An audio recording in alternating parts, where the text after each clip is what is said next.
तेरे चरणों में लगता हूँ अब तेरे काज, पालन करने को आज्ञा तब मैं नियुक्त होता हूँ आज।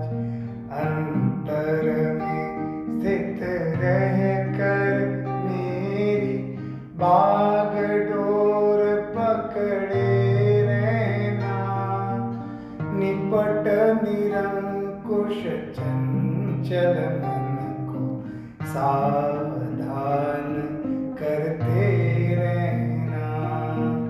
अंतर्यामी को अंतस्थित देख शंकित होवे मन, पाप वासना उठते हो नाश लाज से वह जल बिन, जीवों का कलरव जो दिन भर सुनने में मेरे आवे, तेरा ही गुणगान जान प्रमुदित हो अति सुख पावे।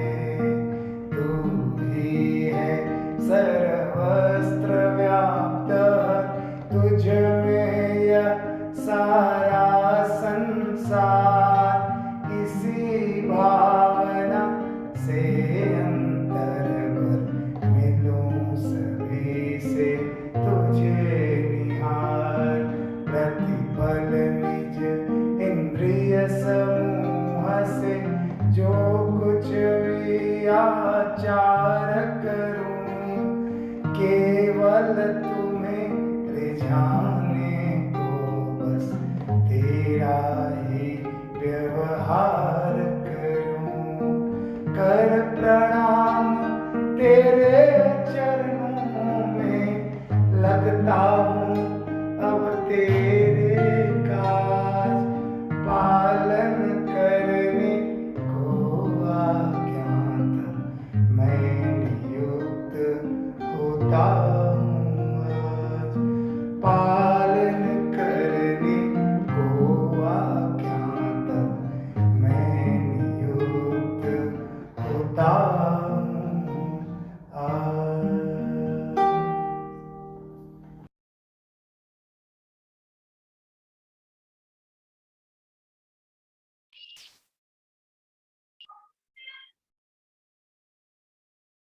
जय श्री कृष्ण सभी को।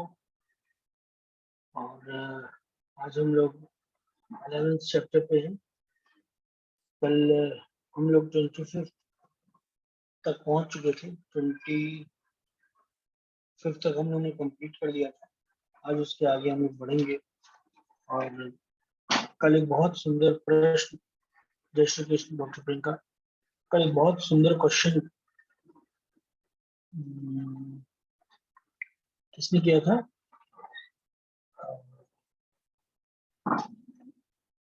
निवेदिता जी ने नहीं किया था, किसने किया था कल? बहुत सुंदर प्रश्न कि ये क्वेश्चन की ये कैसे श्री कृष्ण ने अर्जुन को सुनाया, और उसके बाद ये इस बात का क्या प्रमाण है कि ये चीज इमेजिनरी नहीं है ये, और ये एक्चुअल घटना हुई थी। तो ये क्वेश्चन बहुत अच्छा है, और एक्चुअली शुरुआत यहीं से होनी चाहिए। हम जब 2-3 तरीके होते हैं। एक कोई जिसने लाइफ को अनुभव किया है, जिया है, किसी जगह पहुंचा है और उसकी बात हम माने, और हम खुद से उस चीजों को एक्सप्लोर करें। अभी क्या होता है जी, प्रिया जी ने पूछा था, प्रिया जी आ भी गई, प्रिया जी ने क्वेश्चन पूछा था बहुत। जय श्री कृष्णा भैया। जी जय श्री कृष्ण जी। आपके क्वेश्चन की कल चर्चा हो रही है। मुझे क्वेश्चन वाकई बहुत अच्छा था, और इस क्वेश्चन के साथ ही चीजें बढ़नी चाहिए। अभी क्या हो रहा है ना कि बहुत से लोग मोटिवेशनल स्पीकर हैं, बहुत से लोग स्पिरिचुअल की बातें करते हैं, जैसे मैं भी शुरू कर दिया। बहुत से ऐसे लोग हैं जो शुरुआत तो कर देते हैं, स्पीकर बनते हैं, बोलना शुरू करते हैं, लेकिन उसमें वो कॉपी पेस्ट जैसा थोड़ा चला जाता है, क्योंकि उन्होंने उसको मूल से, तत्व से, जड़ से नहीं सीखा। इसलिए जब कई जगह क्वेश्चंस आते हैं तो या तो वो बोल देते हैं कि ये विश्व का विषय है, इतना अश्रद्धा नहीं रखना चाहिए, ये ऐसे नहीं करना चाहिए। जबकि श्री कृष्ण अगर जब अर्जुन को समझा रहे थे तो एक एक क्वेश्चन को, एक क्वेश्चन पूछ रहे थे, उसके बदले में एक दो श्लोक में क्वेश्चन था और उसके बदले में कई श्लोक में उत्तर था, और बहुत समझा के, बहुत प्यार से, हर जगह प्यार से नाम लेके, मतलब 40 तरह से करीब कृष्ण जी का नाम है, और मेरे ख्याल से 16 से 18 नाम अर्जुन का है। ये आगे आज हम लोग जब सेशन का एंड करेंगे इसका, तो शशि जी भी आए हुए हैं, दंडवत प्रणाम प्रभु जी, आप भी हैं। और शशि जी से हम लोग कुछ टेक्निकल नॉलेज भी इसकी लेंगे, जो जो चीज छूट जाती है। बड़े सौभाग्य से शशि जी इसमें ज्वाइन किए हैं आज सेशन को। तो कई बार ऐसा होता है, जो लोग लाइफ को एक्सपीरियंस नहीं किए होते हैं, बस पढ़े रहते हैं, चीजों को पढ़े रहते हैं, वो स्पीकर बन जाते हैं। और वो क्या करते हैं, वो अर्थ का अनर्थ कर देते हैं, चीजें अपने हिसाब से बताते हैं, अपने हिसाब से रखते हैं, और जब क्वेश्चंस आते हैं तो वो इरिटेट हो जाते हैं, और वो फिर रिस्पॉन्ड नहीं करते हैं, या अलग हो जाता है मतलब, कि जितने हाँ में हाँ मिला रहे हैं ठीक है, और जो ना कर रहे हैं या क्वेश्चन कर रहे हैं वो भैया किनारे हो जाए। लेकिन श्री कृष्ण का समझाने का तरीका ऐसा है कि श्री कृष्ण हर क्वेश्चन का आंसर करें। अब सबसे बड़ी बात ये है कि ये बात सही थी कि गलत। इसमें एक तो ये हम पक्ष देख सकते हैं कि इतने स्पीकर, इतने ज्यादा लोग श्री कृष्ण तत्व से जुड़े, इस चीज को एग्जामिन किए, अच्छे अच्छे जो क्वेश्चन करने वाले लोग थे, डाउट करने वाले थे, नास्तिक थे, उन्होंने भी इस चीज को एग्जामिन किया, समझा। और दूसरा एक पक्ष ये हो सकता है कि हम अपनी लाइफ में इसको इवेलुएट करें। भगवत गीता की एक फिलॉसफी है, ऐसे ही कई फिलॉसफी है, हम उसको इवेलुएट करें अपनी लाइफ में, हम अपनी लाइफ में इवेलुएट करें, उसको देखें कि जो भगवत गीता में चीजें लिखी थी वो कितनी रिलायबल है। आज के समय में अगर जिसने भगवत गीता या इस तरह की बात छोड़ दी, कोई भी मोटिवेशनल स्पीकर को सुनता है, तो वो एग्जाम्पल्स कैसे होते हैं, अमेरिका में फलानी जगह टिकानी जगह एक व्यक्ति ऐसा था, उसने ये किया, इस तरह की कहानी, उस तरह की कहानी, मेढक था जा रहा था कुएं में गिर जाता है, या एक आदमी ऐसे ऐसे मटका लेके जाता है, और ये दुनिया भर की हम जो कहानी सुनते हैं वो कहानियां होती हैं, लेकिन उसका जो एंड रिजल्ट होता है वो ये कि हमारे लिए इंस्पिरेशन, हमारे लिए मोटिवेशन, हमारे लिए पॉजिटिविटी पे एंड होता है। उस कहानी को हम देखने भी नहीं जाते हैं कि ये सही है गलत है कैसी थी। मेंढक की कहानी है, हाथी की कहानी है, बंदर की कहानी है, कछुए खरगोश की कहानी है। मेन है लर्निंग, और जो इस लर्निंग में फोकस करता है, ट्रस्ट करिए, वो एक्चुअली सही है, जो जान रहा है कि मेरी लर्निंग, मेरी ग्रोथ इंपॉर्टेंट है। अदरवाइज दुनिया में इतने सारे कॉन्ट्राडिक्ट्स हैं, इतने सारे एक्सेप्शंस हैं, हम जब हर चीज को चेक करने जाएंगे तो वो एक्चुअली और कंफ्यूज करेगा हमें, क्योंकि हर चीज का अपवाद है, कोई भी चीज ऐसा है नहीं कि ये ऐसा ही है, हर चीज का अपवाद है। लेकिन सबसे बढ़िया तरीका है कि हम अपनी लाइफ से इवेलुएट करें कि ये जो फिलोसफी है, ये जो थ्योरी है, ये एक्चुअली कितनी सही है। अब अगर हम देखें इस पूरी भगवत गीता की फिलोसफी को, ये जो सबसे बड़ी इंसान की प्रॉब्लम है, और सबसे बड़ी, चाहे एक इंसान हो, चाहे कोई एक कम्युनिटी हो, चाहे कोई एक राज्य हो, देश हो, सबसे बड़ी प्रॉब्लम है ईगो, अहंकार, उसका ईगो। अगर मैं कुछ नहीं सीख पाता हूं तो उसका सबसे बड़ा कारण होगा मेरा ईगो। ईगो ही सारी सारी समस्या का जड़, ईगो ही आता है। चाहे वो मैं लड़का हूँ, ये ईगो हो, चाहे मैं मारवाड़ी हूँ या ठाकुर हूँ, ब्राह्मण हूँ, ये ईगो हो, चाहे मैं उत्तर प्रदेश का हूँ, या कोई महाराष्ट्र वाला ईगो में है कि हम महाराष्ट्रियन हैं, या कोई हिंदू मुसलमान वाला ईगो हो, या कोई ये ईगो कि हम यूएसए के, हम चाइना के, या एक इंडिविजुअल का ईगो, सारी प्रॉब्लम की अगर मूल में कोई जाएगा, भीष्म का ईगो था कि मैं, मेरी प्रतिज्ञा थी और मैं अपनी प्रतिज्ञा से नहीं हटूंगा। द्रोणाचार्य का ईगो था कि मैंने प्रण लिया है कि मैं सर्वश्रेष्ठ बना के रखूंगा और इस राजघराने से हस्तिनापुर को मैं बेस्ट वॉरियर्स दूंगा, इसलिए उन्होंने एकलव्य का अपमान किया, इसलिए उन्होंने कर्ण को वो किया। दुर्योधन का अपना ईगो था, कर्ण का अपना ईगो था। जो मेन प्रॉब्लम थी मूल में, जैसे आज के समय बहुत लोग बोलते हैं, हम लोगों ने सुना भी होगा, जड़ जोड़ू जमीन, यही सारा बवाल का घर है, जड़ जोड़ू जमीन। लेकिन अगर इसके और अंदर हम जाएं तो प्रॉब्लम एक्चुअली जड़ जोरू जमीन नहीं, प्रॉब्लम ईगो है।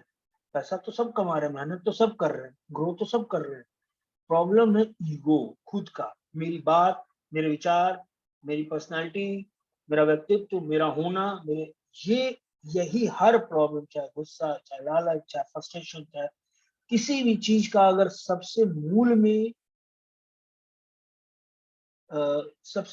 अगर प्रॉब्लम है तो वो है ईगो। जब भी हम किसी को देखेंगे लाइफ में कहीं झगड़ा बवाल कचकच हो रहा है तो उसके मूल में एक ही चीज आएगी, ईगो। सारी प्रॉब्लम, कोई अगर सीख नहीं पा रहा है, उसकी लर्निंग रुक गई है, ग्रो नहीं कर रहा है, तो उसकी भी बेसिक प्रॉब्लम आएगी ईगो।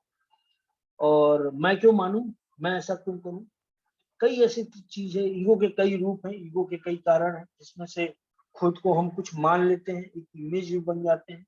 और यही श्री कृष्ण की लाइफ देखते हैं तो वो सब कुछ होते हुए भी, जो एक्चुअली जो कहावत है ना, बड़ा पेड़ होता है, फलदार पेड़ होता है, वो झुक जाता है, एक्चुअली जो ईगो में रहता है वो ग्रो ही नहीं कर पाता है, वो उसी में रह जाता है, वो अपने आप को बॉडी, एक नाम, एक चीज में रह जाता है, वो लोगों से सीख नहीं पाता है। उसको पता है यार, मुझे मालूम है, मुझे आता है यार, वो सुनना भी उसका बंद हो जाता है क्योंकि वो ब्लॉक हो चुका होता है ईगो में।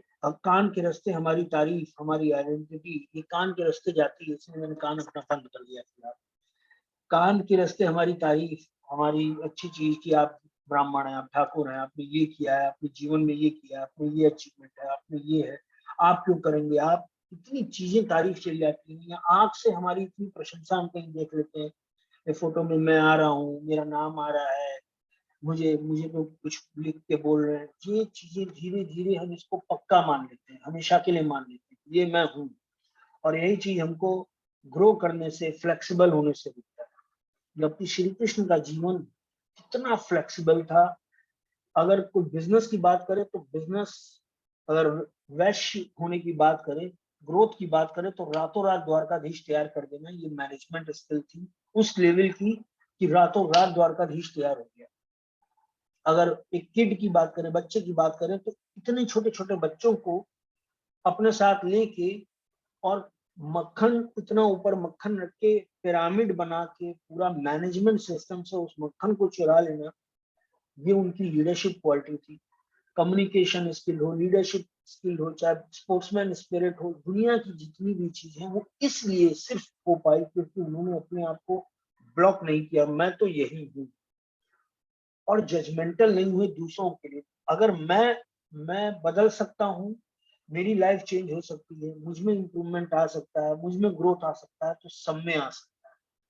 ये जो फ्लेक्सिबल दृष्टिकोण अपने लिए और सबके लिए था, मैं मैं गलत संगत या गलत चीजों की वजह से गलत भी हो सकता हूँ, यही दुनिया के लोग ही प्रभाव डालते हैं, अच्छा या बुरा।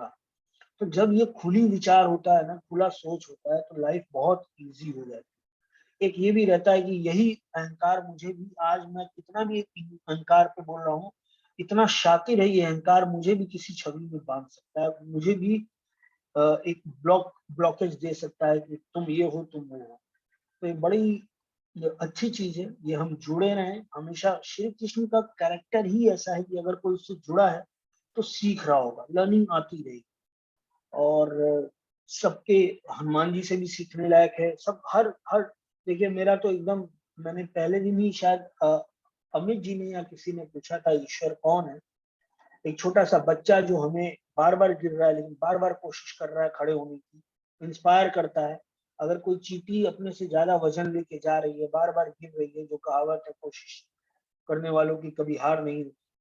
तो जो चीज हमें इंस्पायर कर रही है बेटर के लिए, सद्गुणों के लिए, अच्छी चीजों के लिए, और एक्सप्लोर करने के लिए, अच्छा करने के लिए, जो भी चीज, कोई एक लेख, कोई एक नाम, कोई एक जीवनी, कोई एक कहानी, कुछ भी, हम बजाय इसमें और अपनी एनर्जी वेस्ट करने के लिए हम उसको और एक्सेप्ट करें उसी तौर पे, और हम ये माने वाकई ये बहुत अच्छी चीज है कि जो ऐसी चीज हमें इंस्पायर कर रही है, मोटिवेट कर रही है, वो ईश्वर का तत्व है, क्योंकि ईश्वर का काम ही है पॉजिटिविटी। प से प्रभु, प से पॉजिटिव, प से ही मतलब ये पूरा एक क्षेत्र है, ना से नफरत, ना से नेगेटिविटी, ये पूरा एक क्षेत्र है जो चीजों को कमतर करती है। तो थोड़ा सा अब हम लोग आगे बढ़ेंगे और उसके बाद श्री कृष्ण पास से प्रेरणा जी हमें दिया। इसके बाद वो कहते हैं, अर्जुन कहते हैं, वे सभी धृतराष्ट्र के पुत्र राजाओं के समुदाय सहित आप में प्रवेश कर रहे हैं और भीष्म पितामह द्रोणाचार्य तथा वह कर्ण और हमारे पक्ष के भी प्रधान योद्धाओं के सहित सब के सब आपके दाढ़ों के कारण विकराल भयानक मुखों में बड़े वेग से दौड़ते हुए प्रवेश कर रहे हैं और कई एक चूर्ण हुए सिरों सहित आपकी दांतों के बीच में लगे हुए चीख रहे हैं। सब अपने कर्मों की गति के हिसाब से कल हम लोग ने विराट रूप को विश्व रूप भी एक समझा था कि जीवन में जितने भी लोग हैं वो सिर्फ कृष्ण का रूप है। हर कोई कोई हमें कर्मों का फल दे रहा है, कोई हमें कोई हमारे बुरे कर्मों का फल दे रहा है, कोई हमारे अच्छे कर्मों का फल दे रहा है मनुष्य रूप में, कोई चाचा ताऊ मामा नाना पति पत्नी बच्चे बन के दे रहा है अच्छे बुरे कर्मों का फल। यही भगवान का स्वरूप है विश्व। ये पहाड़, ये नदी, ये आसमान, ये सूर्य, ये चंद्रमा, इसमें जब कोई सुंदरता दिखता है तो वो भी श्री कृष्ण का रूप है। और भरी धूप में हम परेशान हैं, थके हुए हैं और धूप हमको और झुलसा रही है तो वो भी श्री कृष्ण का रूप है। जब हमारा अभ्यास धीरे धीरे धीरे धीरे भगवत कृपा से ऐसा होने लगता है कि हम इसी तरह से समझने लगते हैं तो हम, और एक्चुअली जो वर्ड है ना कूल, कहते तो हैं सब I am he is cool, he is cool, लेकिन कूल आदमी तभी हो पाता है जब वो भविष्य में नहीं और भूत में नहीं वर्तमान में और हर जगह वो देखता है। इतनी शानदार फिलॉसफी है कि मैं अपने आप को पुनीत अग्रवाल ना मान के मैं ये मान लूं कि मैं आत्मा हूँ और ये पुनीत अग्रवाल एक नाम है, एक शरीर है और ये लोगों ने मुझे नाम दिया है और मेरा ये टूल है, मेरा पास ये टूल है, ये बॉडी मेरी एक टूल है और उससे मुझे चीजों को करना है। बॉडी मुझे बार बार बोलेगी ये खाओ, ऐसे रहो, ये सही है यार, क्या फायदा वो करने से। और एक्चुअली मालिक मैं हूँ इस बॉडी का एज एन आत्मा। तो मुझे वहां अपने, मुझे जो एज एन आत्मा जब मैं चीजों को देखूंगा, पूरी दुनिया को देखूंगा और समझूंगा, मेरा लेवल उस लेवल का होगा सोचने का, तो मैं इस शरीर के झांसे में नहीं आऊंगा। मैं इसको बहुत प्यार से फुसला के अपने तरीके से अपना काम, यानी जो शरीर से काम होना है, आत्मा का जो काम है वो मैं करवा रहा हूँ। लाइफ को बहुत टफ बनाने की जरूरत नहीं है। जोक सुनना हो, चाहे जोक सुनना हो, चाहे हंसी मजाक करना हो, ये सारी चीज चलती रहती। मतलब हम श्री कृष्ण की लाइफ देखें, उन्होंने वो खेल भी रहे हैं, वो मजाक भी उड़ा रहे हैं अपने दोस्तों का, टीज भी कर रहे हैं, स्टैंड अप कॉमेडी भी कर रहे हैं, वो हर चीज कर रहे हैं, वो स्पोर्ट्स भी है, वो चैलेंज भी ले रहे हैं, वो वो जीत के लिए भी कर रहे हैं। जब स्पोर्ट्स हो रहा है तो वो जीतने के लिए भी खेल रहे हैं, वो प्लानिंग भी कर रहे हैं मटका कैसा चुराना है, क्या करना है। और वो जब जब राधा जब प्रेम में है तो उन्होंने एक नई परिभाषा, मतलब उसमें ईगो है ही नहीं कि आओ राधा मैं तुम्हारी साड़ी पहन, ये इस लेवल का लाओ राधा मैं तुम्हारा श्रृंगार करूं। हम लोग समझ ही नहीं सकते अभी इस बुद्धि से वो लेवल, वो प्रेम जो राधा का श्री कृष्ण के लिए था। हम लोग ने चूंकि जिंदगी भर पिक्चरें देखी है, मूवीज देखी है, तो हम सिर्फ आदमी औरत का वैसे ही रिश्ता एक देख पाते हैं, बॉयफ्रेंड गर्लफ्रेंड लवर्स का एक रिश्ता देख पाते हैं, और इसलिए बहुत से लोग उसको बहुत हल्के में बोल के चले जाते हैं। किसी ने इतना प्रेम किया, और इतना प्रेम, आप हम कल्पना करें राधा जी को, ये बात अब आई है, हालांकि विराट स्वरूप की बात हो रही है लेकिन प्रेम की बात आई है। निश्चित रूप से भगवत प्रेमी जब कोई होते हैं मीटिंग में या और भी जो अच्छे लोग होते हैं तो इस तरह का कनेक्शन बनने लगता है। राधा रानी का जो कनेक्शन था वो ये था कि उनको इस चीज में सुख मिलता था कि कृष्ण को सुख मिल रहा, श्री कृष्ण को जहां जिसमें सुख मिल रहा वही श्री राधा रानी का सुख था। हम लोग बोल देते हैं राधा कृष्ण और बहुत ऊपर ऊपर हम लोग बहुत, मैं इतना हावी है कि बाकी सारी चीजें बताने दिखाने के लिए हो गई हैं। ये सब ब्रांड खुद की ब्रांडिंग के लिए हो गया, राधा कृष्ण और सब। हम अगर उसको समझें तो अद्भुत प्रेम था। मतलब श्री राधा रानी के अंदर जेलसी जैसी चीजें नहीं थी, और यही वजह थी कि बार बार श्री कृष्ण राधा राधा करते थे, क्योंकि ऐसा प्रेम का स्वरूप, ऐसा निस्वार्थ, ऐसा निष्काम और ऐसा, उनके लिए प्रेम ये था कि श्री कृष्ण खुश हैं, बस आनंद में। श्री कृष्ण को जिसमें आनंद है, श्री कृष्ण को अगर मेरे थोड़े से ईर्ष्या करने से भी, बांसुरी से मैं ईर्ष्या कर रहा हूँ, ईर्ष्या भी किससे दिखा रही है, वो जता रही है बांसुरी से, ये आनंद, ये पॉजिटिवनेस दिखाने के लिए। और ऐसा भी है कि वो गोपियों के साथ हैं लेकिन कोई फर्क नहीं, क्योंकि उनको कृष्ण का आनंद सुख दे रहा है। कभी अनुभव करें कि जब जिनसे हम प्रेम करते हैं, वास्तव में प्रेम, तो उनका सारा सुख, उनको जिस चीज में अच्छा लगता है, हम उनसे लोगों को मिलवाते हैं, देखो इनसे मिलो, इनसे मिलो, हम खुद मिलवा रहे होते हैं जिनसे हम प्रेम करते हैं। हम वो चीज, जैसे मुझे अगर बहुत सुंदर कोई ड्राइंग लगी या फूल लगा तो हम सबको दिखाते हैं कि देखो कितना सुंदर फूल है। मेरा पपी मुझे बहुत पसंद है तो हम दिखाते हैं देखो कितना प्यारा पपी है।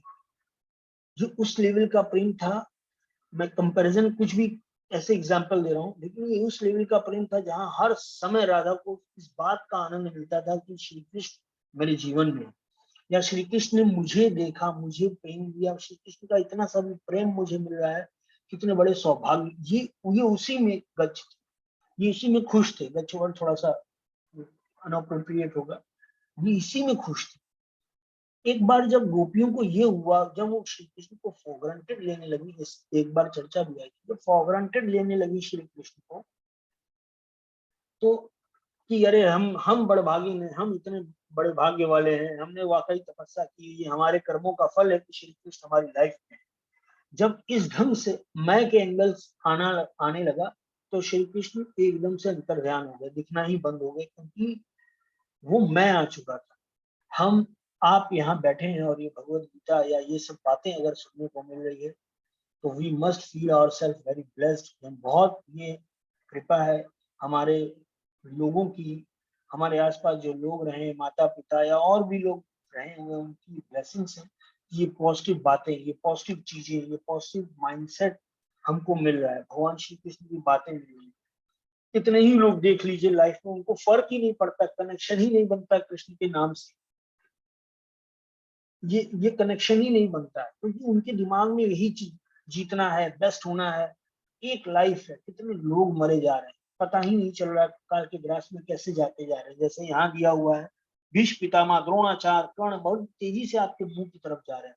हर कोई मर रहा है, हर कोई किस तरह से, ना कोई एज का ठिकाना है, किसी को अभी बहुत कुछ करना है, किसी को बहुत कुछ करना था, किसी ने बहुत चीजें की थी। इतना कुछ होने के बावजूद आज कोई क्राइटेरिया नहीं समझ में आ रहा है कि मृत्यु का कौन सा क्राइटेरिया है। मतलब कोई जवान है, कोई बूढ़ा है, कोई अच्छा है, कोई स्वस्थ था, कोई कम से कम निकल रहा था, कोई घूम रहा है, तो भी कुछ समझ ही नहीं आ रहा है कि क्या इसका क्राइटेरिया है। तो कल के विश्व रूप को अगर माने तो हम सब उसी श्री कृष्ण के ही विराट स्वरूप के अंदर हैं। हर कोई यहाँ जो दिख रहा है वो कृष्ण का रूप है, हमें और इम्प्रूव कर रहा है और बेहतर बना रहा है, सिखा रहा है। ये जैसे जैसे हमारा, और इसकी कोई जबरदस्ती नहीं है कि हम अभी ये तुरंत करें, ये अभ्यास का विषय है। हर चीज की एज होती है। हम कैसे एक्सपेक्ट कर सकते हैं कि 5 साल 4 साल का बच्चा जो खेल रहा है, जो छोटी छोटी चीजों के लिए दिमाग लगा रहा है, जो अंगूर चुराने पे जिसका दिमाग है कि अंगूर चुरा लूं, हम उसको कहाँ, उसको हम ये इमेजिन कर सकते हैं कि वो इन सारी बातों को समझे। वो धीरे धीरे ग्रो करता है, चीजों को देखता है। तो हर कोई आज जो 20-22 साल के यहाँ यूथ है, वो अपने जीवन को जिए, समझे, और ये भगवत गीता उसकी हमेशा उसको हेल्प करेगी, गाइड करेगी। इट टेक्स टाइम, थोड़ा समय लगता है, प्रोसेस होता है। पौधा, जब पौधा होता है तो वो एक छोटी सी उसकी डंठल होती है, वो थोड़ी सी हवा से हिलता है। हम उससे नहीं एक्सपेक्ट करते हैं कि वो फल दे, वो बहुत ऑक्सीजन दे, वो छांव दे। वो अपने एक जोन में, एक लेवल में, ग्रेजुअली वो जैसे जैसे उसकी जड़ें मजबूत होंगी, चीजें अपने आप उसके अंदर आने लगेंगी। ऐसे ही हम और आप हैं। समय श्री कृष्ण से नाता जुड़ गया है, यह पूरी सृष्टि श्री कृष्ण की है। यही सृष्टि, यही श्री कृष्ण की सृष्टि हमें निखारेगी, रोज संवारेगी, धीरे धीरे धीरे चीजें सिखाएगी। हमें सिर्फ जुड़े रहना है, हमें सिर्फ विश्वास रखना। हम अपनी तरफ से सिर्फ इतना कर सकते हैं, विश्वास। बाकी चीजें होती दिखाई देंगी, अपने आप होती दिखाई देंगी। आगे बोलते हैं, जैसे नदियों के बहुत से जल के प्रवाह स्वाभाविक ही समुद्र के ही सम्मुख दौड़ते हैं, अर्थात समुद्र में प्रवेश करते हैं, वैसे ही वे नरक लोक के वीर भी आपकी प्रज्वलित मुकुट में प्रवेश कर रहे हैं। हर किसी की अपनी गति है, कर्मों का फल है, सिस्टम बना हुआ है। ईश्वर का काम है न्याय करना, सिस्टम को मेंटेन रखना। हर चीज एकदम डिटेल में बैलेंस है। बहुत डिटेल में। अगर हम दूर से देखें तो ऐसी जो एक गैलेक्सी है, ऐसी कई गैलेक्सियां हैं, कई पृथ्वी, कई कई कई ग्रह हैं, कई कई गैलेक्सियां हैं। और डिटेल में जाएं तो एक छोटा सा कोरोना भी है, अमीबा, कोरोना, ये छोटे छोटे जीवाणु और कीटाणु जो कि इतना इतना भयंकर प्रभाव डाल रहे हैं।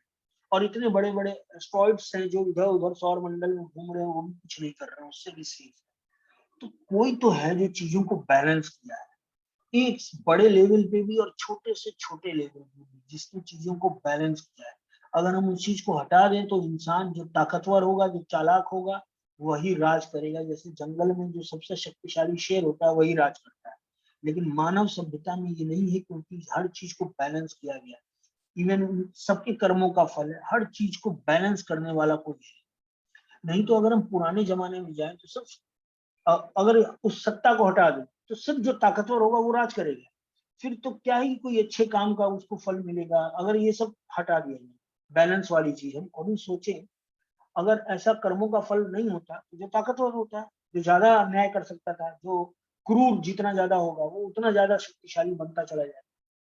लेकिन there is a check, check point है, चीजें चेक होती रहती हैं, रिवाइव होती रहती हैं, बैलेंस शीट बनती है, प्रॉफिट लॉस अकाउंट बनता है, लायबिलिटीज एंड एसेट बराबर हो जाती है। जैसे पतंग मोहवश नष्ट होने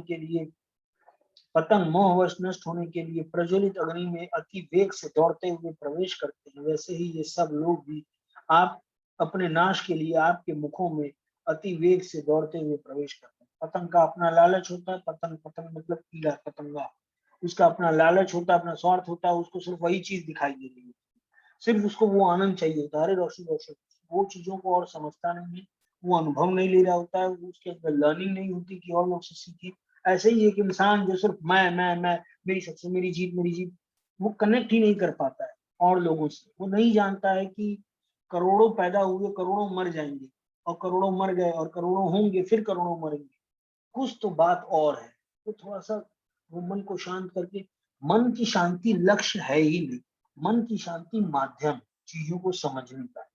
जब मन स्थिर होता है तो वो चीजों को देख पाता है, समझ पाता है, इवेलुएट कर पाता है। कोई भी इक्वेशन हो और एकदम हड़बड़ हो, कैसे मैथ्स का वो फॉर्मूला एकदम रटा हुआ भी है, लेकिन जब हड़बड़ रहेगी तो कैसे कैलकुलेशन हो पाएगा। कैलकुलेशन करने के लिए फोकस करना पड़ता है, मन शांत करना पड़ता है, ध्यान लगाना पड़ता है। तो इसी तरह हम जब अपनी लाइफ को, आसपास की चीजों को ध्यान से देखते हैं, तो हम ये पाते हैं कि कितनी सही ये भगवत गीता की ये फिलॉसफी, ये थ्योरीज कितनी सही है। कुछ लोग उसको अपने अपने हिसाब से करते हैं, लेकिन ये बहुत जरूरी है कि हम खुद, मेरी अलग व्यक्तित्व है, अलग पर्सनैलिटी है, अलग लर्निंग है, मैं सोल वही हूँ, लेकिन इस लाइफ को लोगों ने अलग अलग ढंग से चीजें बताई हैं, अभ्यास अलग है। तो मेरे लिए एक्चुअली कौन सी चीज बहुत लाउड होगी, कौन सी चीज बहुत कनेक्ट करेगी, कौन सी चीज मुझे एक्चुअली एक्सलेट करेगी, ये ये सिर्फ जब मैं जुड़ूंगा भगवत गीता से, स्वयं पढ़ूंगा, स्वयं इवेट करूंगा। अभी जैसे मैं भी बता रहा हूँ, जैसे मैंने कल भी बोला, मैं भी बता रहा हूँ, तो इसमें कहीं ना कहीं मेरी लर्निंग और मेरी समझ का इन्फ्लुएंस आएगा। लेकिन जब हम खुद पढ़ते हैं, एक बार इजी हो जाने के बाद खुद पढ़ते हैं या खुद श्री कृष्ण से कनेक्ट करते हैं, तो हो सकता है कि आप में से बहुत से लोग को सिर्फ लड्डू गोपाल का बाल रूप ही बहुत अच्छा लगे, वही एकदम कनेक्ट कर दे, एकदम आपको ऐसा लगे कि बस वो रूप मिल जाता है ना, वो बाल रूप, तो मैं एकदम गायब हो जाता हूँ। या किसी को वो कृष्ण जो बांसुरी बजा रहा है, जो नृत्य कर रहा है, जो खेल रहा है, जो फ्रेंडली है, जो दोस्त वाला है, वो बहुत ल्योर करता हो, वो बहुत कनेक्ट करता हो। तो ये डिपेंड करता है कि हमारी खुद का व्यक्तित्व क्या है। और इसीलिए कंप्लीट श्री कृष्ण को संपूर्ण पूर्ण अवतार कहा गया है, कि वो एक ऐसा कंप्लीट पैकेज, एक ऐसी पर्सनैलिटी जिससे हर कोई कनेक्ट कर सकता है। इवन दुश्मनी के लिए भी, मतलब एक एक लूपोल देते हैं, कितने ही उनको हराना चाहे उनको लूपोल दिखा कि इसको मैं हरा सकता हूँ, इसको हराऊंगा, मजा है। तो he is a wonderful person. आप किसी भी एंगल से, नेगेटिव पॉजिटिव अगर जुड़ना ही है, कंस भी जुड़ा था, नेगेटिव होकर ही जुड़ा था, लेकिन दिन रात कृष्ण कृष्ण कृष्ण, इतना आसान था कि श्री कृष्ण उसकी छाती पे चढ़ के उसको, मतलब जो भगवान श्री कृष्ण जो पूर्ण अवतार है, वो कंस की छाती पे बैठे और उसको फूंक रहे हैं। ये ये कंस का दिन रात कृष्ण कृष्ण मुझे मारेगा, कृष्ण मुझे मारेगा, पॉजिटिव चाहे नेगेटिव, कृष्ण जुड़े रहे बस दिमाग से। और जब हमारा अपना स्वार्थ नहीं होगा तो कृष्ण पॉजिटिवली ही जुड़ेंगे।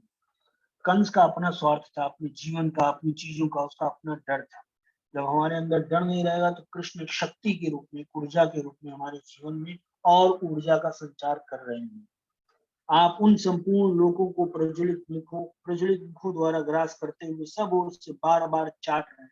हे वैष्णव, आपका उग्र प्रकाश स्वरूप संपूर्ण जगत को तेज के द्वारा परिपूर्ण करके तपा रहा है। मुझे बतलाइए कि आप उग्र रूप वाले कौन हैं? हे देवों में श्रेष्ठ, आपको नमस्कार हो। आप प्रसन्न होइए। आदि पुरुष, आपको मैं विशेष रूप से जानना चाहता हूँ, क्योंकि मैं आपकी प्रवृत्ति को नहीं जानता। और डिटेल, अभी तक श्री कृष्ण को समझा था, फिर देखा, अब वो और जानना चाहते हैं। जब पॉजिटिविटी का बीज पड़ता है, सकारात्मक का, विश्वास का बीज पड़ता है, तो बनते बनते बनते बनते वो बरगद का पेड़ हो जाता है और विशाल होते चला जाता है और उसकी जड़ें मजबूत होती जाती है। लेकिन जब शुरुआत नेगेटिव बीज से होती है तो नेगेटिव बीज हर चीज अपना विस्तार करती है, हर चीज अपना विस्तार करती है, चाहे नेगेटिविटी चाहे पॉजिटिविटी अपना विस्तार करती जाती है। इन लॉ ऑफ नेचर है। तो अब हम अगर ये मान के शुरू करें कि नहीं यार, ये सब कुछ नहीं होता है, सब बकवास है, सब कहानियां हैं, लाइफ में क्या दिया है मुझे, क्या नहीं, क्या क्या हुआ, ये जब ये नेगेटिव बीज पड़ेगा तो हर जगह नेगेटिव, ये नेगेटिव अपना विस्तार करता रहेगा। फिर हम हर चीज को नेगेटिव एस्पेक्ट से कनेक्ट करेंगे। बात सही है, देखो उसके साथ भी ये हुआ। हर किसी की लाइफ में कुछ पॉजिटिव है, कुछ नेगेटिव। अगर हमारे अंदर बीज नेगेटिव है तो हमको हर चीज में नेगेटिव ही हम कनेक्ट कर रहे हैं। देखो उसके साथ, इसके साथ भी देखो, मेरी लाइफ में देखो नेगेटिव, उसके साथ में क्या हुआ, वो देखो इस तरह का था। हम हर नेगेटिव चीज कनेक्ट होते होते होते होते वो विशाल होती चली गई। लेकिन बीज अगर पॉजिटिव है, हम पॉजिटिव ढूंढ रहे हैं, तो वहां पॉजिटिव, यहाँ पॉजिटिव, वहां पॉजिटिव, यहाँ पॉजिटिव करते करते करते वो पॉजिटिविटी विशाल होती चली गई। और अर्जुन की ये पॉजिटिविटी अब इतनी विशाल हो गई है कि वो और कनेक्ट होना चाहते हैं, और ढूंढना चाहते हैं, उनको मजा आ रहा है, उनको समझ में आ रहा है, उनको अंदर स्ट्रेंथ मिल रही है, उनको कॉन्फिडेंस मिल रहा है। श्री भगवान बोले, मैं लोगों का नाश करने वाला बड़ा हुआ महाकाल हूँ। इस समय इन लोगों को नष्ट करने के लिए मैं प्रवृत्त हुआ हूँ। इसलिए जो प्रतिपक्षियों की सेना स्थित योद्धा लोग हैं, वे सब तेरे बिना भी नहीं रहेंगे, अर्थात तेरे युद्ध ना करने पर भी इनका सबका नाश हो जाए। भगवान कहते हैं, अतएव तू उठ, यश प्राप्त कर और शत्रुओं को जीत कर धन्य धाम से संपूर्ण राज्य को भोग। ये सब शूरवीर पहले से ही मेरे द्वारा मारे गए। हे सव्यसाचिन, सव्यसाचिन उसे कहते हैं जो दोनों हाथ से बाण चला सकते हैं, इधर से भी इधर से भी, दोनों हाथ से अर्जुन बाण चला सकते थे। अर्जुन बाणों से ही पूरे सूर्य को ढक सकते थे, अर्जुन बाणों से वर्षा कर सकते थे, अर्जुन जमीन में बाण चला के गंगा जी को प्रकट कर सकते थे, अर्जुन को अपनी नींद पे भी कंट्रोल था, वो रात अपनी निद्रा पे कंट्रोल कर सकते थे। इतने फोकस्ड और अपनी उन्हीं 5 भाइयों में खुद को इतना एनर्जी, धीरे धीरे तप, धीरे धीरे साधना, धीरे धीरे सीखते सीखते सीखते इस लेवल पे लाए थे। भगवान श्री कृष्ण कह रहे हैं कि सब कुछ पहले से फिक्स, ये सब तेरे बिना भी नहीं रहे, सबके अपने कर्म।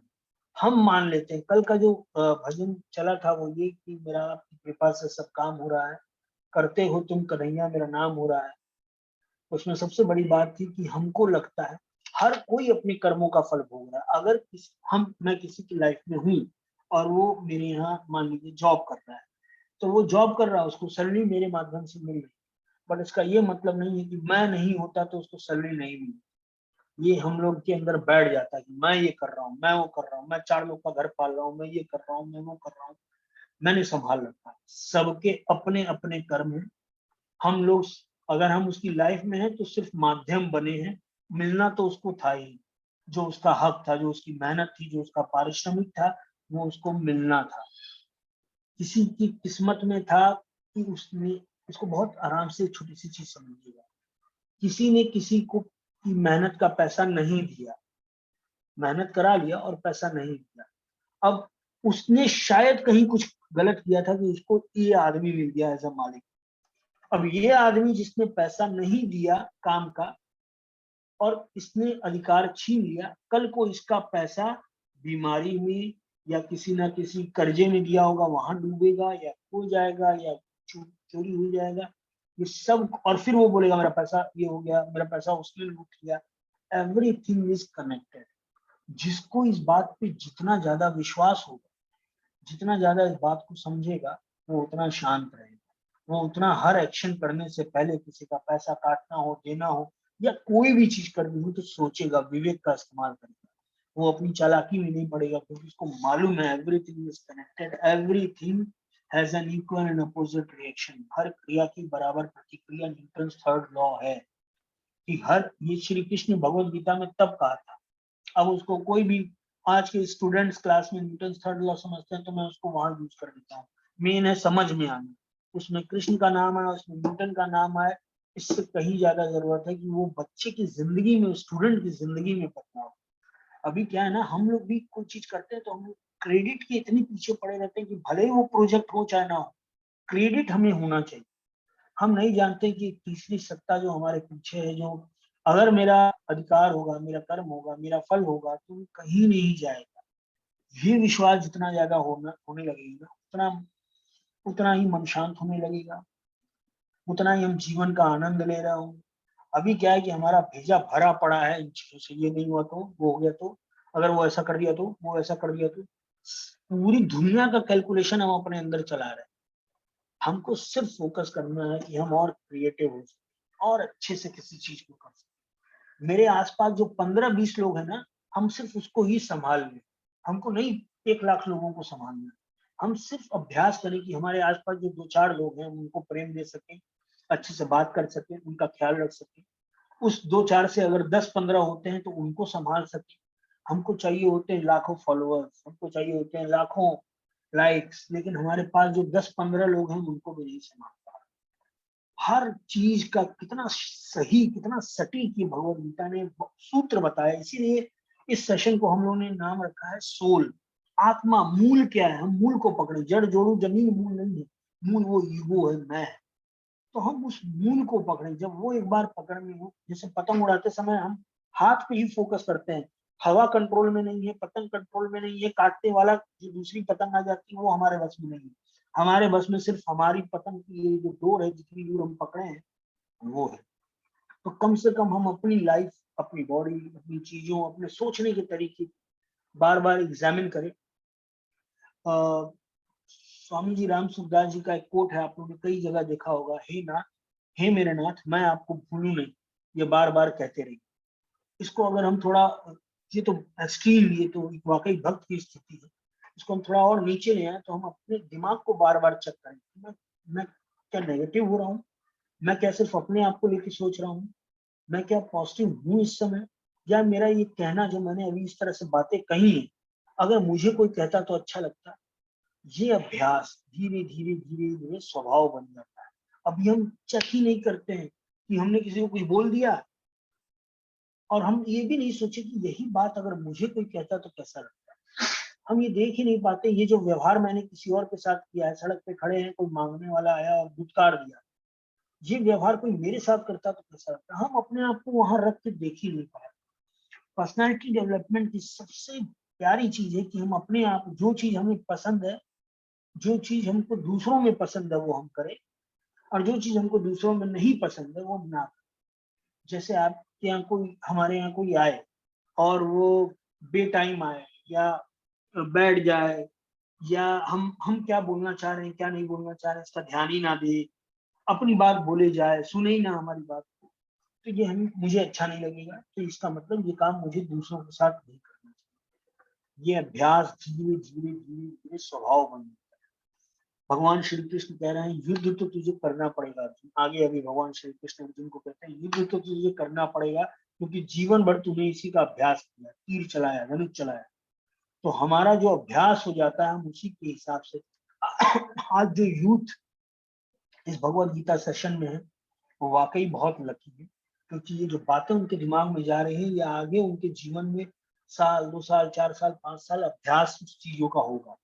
लेकिन जब एज हो जाती है, 40, 50, 50, 60 साल एज हो जाती है, तो जो माइंडसेट का अभ्यास हमारा हुआ रहता है, फिर उसको बदल पाना, उसको मोड़ पाना बहुत मुश्किल होता है। उस ढंग से सॉफ्टवेयर फिर कर पाना, क्योंकि उस इंसान ने वही अभ्यास किया। अर्जुन को भगवान श्री कृष्ण कहते हैं युद्ध तो तू करेगा ही, तेरा तुझे अभ्यास है, तुम्हें जीवन भर ये करना ही पड़ेगा, यही तेरा स्वभाव है, नेचर है। और यहाँ भगवान कह रहे हैं कि युद्ध तो ये तो मरे हुए हैं, ये तो होना ही है, तू नहीं करेगा कोई और करेगा, होना है ये, तू कर, तुझे ये मौका मिला है, तुझे ये जिम्मेदारी। जिस क्लास में 50 बच्चे बैठे हैं और टीचर को पढ़ाना है, या 20 बच्चे बैठे हैं टीचर को पढ़ाना है, जिस बच्चे के भाग में पढ़ना होगा, आगे बढ़ना होगा, जिसमें लगन होगी, वो पढ़ लेगा। लेकिन मुझे एज अ टीचर सौभाग्य मिला है कि मैं अपना कॉन्ट्रीब्यूट करूं बेस्ट। भगवान श्री कृष्ण यहाँ ये कहना चाह रहे हैं कि होना तो है, वो होगा ही। जिस स्टूडेंट को आगे बढ़ना है, जिस स्टूडेंट को कोई चीज होना है, जिस मरीज का इलाज होना है, ये सारी चीज होती रहेगी। इस चीज को अतएव तू उठ, यश प्राप्त कर, तू करेगा तो तुझे उसका निमित्त तू बन जाएगा। निमित्त मुझे किसी ना किसी को बनाना है, मैं ढूंढता हूँ कि किसको निमित्त बनाऊं। भगवान श्री कृष्ण कह रहे हैं निमित्त तो बनाना है, जिसमें वो बात होगी मैं उसको निमित्त बना दूंगा।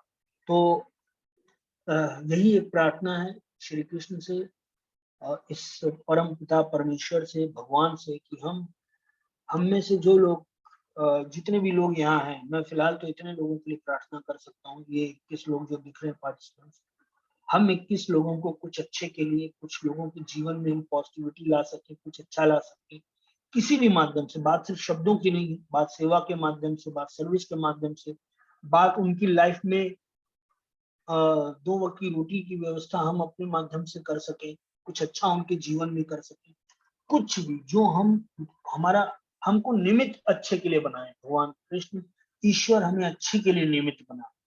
हमारा जीवन ऐसा हो कि जब किसी बड़ी जिम्मेदारी और बड़ी अच्छी का निमित्त बनने का अवसर मिले तो ईश्वर हमें चुने। हम इस माइंडसेट में रहे, हम अपने आप को ध्यान दें, हमारी एक एक बोली, हम आज कुछ भी बोल रहे हैं और हम सोचे हम बड़े अच्छे के निमित्त बने। छोटी छोटी चीजों पे हम ध्यान दें, आसपास छोटी छोटी चीजें। ईश्वर हमारी बहुत डिटेल में, श्री कृष्ण हमारी हर डिटेल को देख, हमारा माइंडसेट, हमारा वर्किंग, तो हम छोटी छोटी चीजों पे ध्यान दें, अच्छे से प्यार कर सके, सर्व कर सके, हेल्प कर सके, पूछ सके, ख्याल रख सके। धीरे धीरे धीरे हमारा स्वभाव बनेगा और ईश्वर निमित्त ही ढूंढ रहा है जी, अपने सामर्थ्य के अनुसार जैसा, और सामर्थ्य बढ़ता रहता है, सामर्थ्य की कोई सीमा नहीं होती है। श्री भगवान श्री कृष्ण भी ये खुद भी जानते हैं और दूसरों के लिए भी वो ये माइंडसेट रखते हैं, सामर्थ्य की कोई सीमा नहीं, ये बढ़ती जाती है। हम खुद ही अपनी सामर्थ्य को ब्लॉक कर देते हैं कि नहीं यार, इससे ज्यादा मुझसे नहीं। सारी सामर्थ्य देने वाले वो हैं, जितनी सामर्थ्य दे सकते हैं वो देंगे। हमारी इच्छा होनी चाहिए मेरी और सामर्थ्य। आज अगर मैं 4 लोग का अच्छा कर पा रहा हूँ तो कल मैं 40 लोग का, 400 लोग का, 4000 लोग का, 40,000, 4 लाख लोगों का अच्छा कर पाऊं, ये मन में एकदम विश्वास, प्रार्थना होनी चाहिए। हम खुद ही की ब्लॉकेज रख देते हैं ना भैया, इतना हमसे नहीं हो पाएगा, ये इतना हम दुनिया में आकर नहीं ले पाएंगे भाई, हम अपना कर दें वही बहुत। ये ब्लॉकेज किसने बनाया? ये ब्लॉकेज हम खुद बना दें कि हम इससे ज्यादा नहीं कर पाएंगे। तो हम बात हम करते हैं कृष्ण की, बात हम करते हैं ईश्वर की, ईश्वर की बात करें, कृष्ण की बात करें तो रोमांच हो जाए, शिव की बात करें तो रोमांच हो जाए कि वो इतना शक्तिशाली, मैं उसका हिस्सा हूँ और उनकी मेरी नजर है, मेरे मुंह से उनका नाम निकल रहा है, इसका मतलब मेरा उनका कनेक्शन है। और मुझे मुझे वाकई वो ऊर्जा दें, शक्ति दें, ताकत दें, वो जोश, वो मतलब मैं बनावटी लाइफ ना जी रहा हूँ, मैं जो पुनीत हूँ मैं वही रहूं। मैं फन भी कर रहा हूँ, मैं मस्ती भी कर रहा हूँ, मेरे दोस्त यार भी है, मजाक भी कर रहा हूँ, मैं जोक्स भी कर रहा हूँ, मैं टीज भी कर रहा हूँ, मैं सब कर रहा हूँ। मैं लाइफ को ब्लॉक ना बनाऊं। मैं श्री कृष्ण का चेला हूँ तो श्री कृष्ण की तरह लाइफ में रंग भी रहे, वेरिएशन भी रहे। मैं बोर्डम बात कृष्ण की कर रहा हूँ और लाइफ देख के लगे कि अरे यार ये क्या एकदम नीरज है। जीवन में उमंग रहे, कलर्स देख के मैं खुश हूँ, बारिश देख के मैं खुश हूँ, क्रिएटिव हूँ, मैं शायरी भी सुना सकूं, मैं रचना भी कर सकूं, ये वर्सटाइलिटी लाइफ में है जितने भी लोग हैं। और सारे स्कोप खुले रहे कि हम, भगवान पता नहीं कब कहाँ हमको कैसे यूज कर रहे हैं। I am ready for everything, I surrender my self कि मुझे जहां, जैसे मैं सोच रहा हूँ कि एजुकेशन सेक्टर ही हो सकता है कल को मुझे कहीं और इस्तेमाल करें, and I am open for it.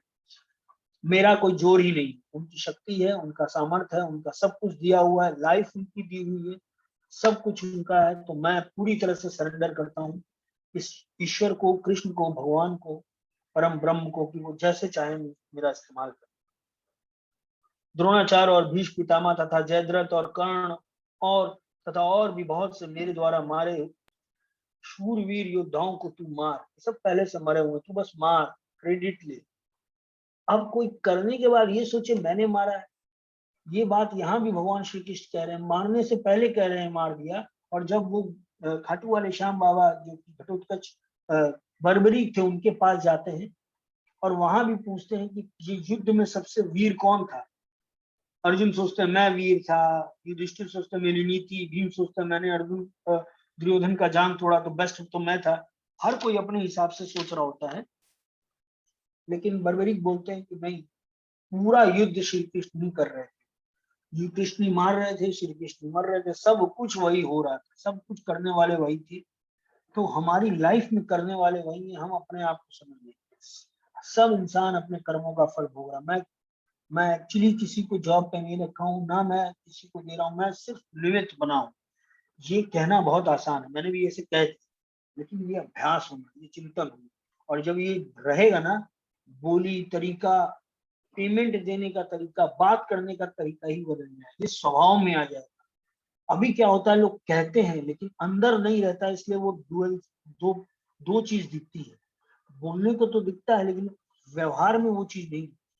जब हम अपने अंदर ये चीज बैठा लेंगे कि वाकई सब कुछ करने वाले होंगे, मैं निमित्त और मैं ओपन कि मुझे ज्यादा से ज्यादा अवसर, तो हम बाद में होने के बाद क्रेडिट भी लेने नहीं आते बेईमान की तरह। भगवान श्री कृष्ण ने तीसरे अध्याय में कहा था कि यज्ञ से बचा हुआ वो ग्रहण करता है। हर चीज कितनी कनेक्टेड है।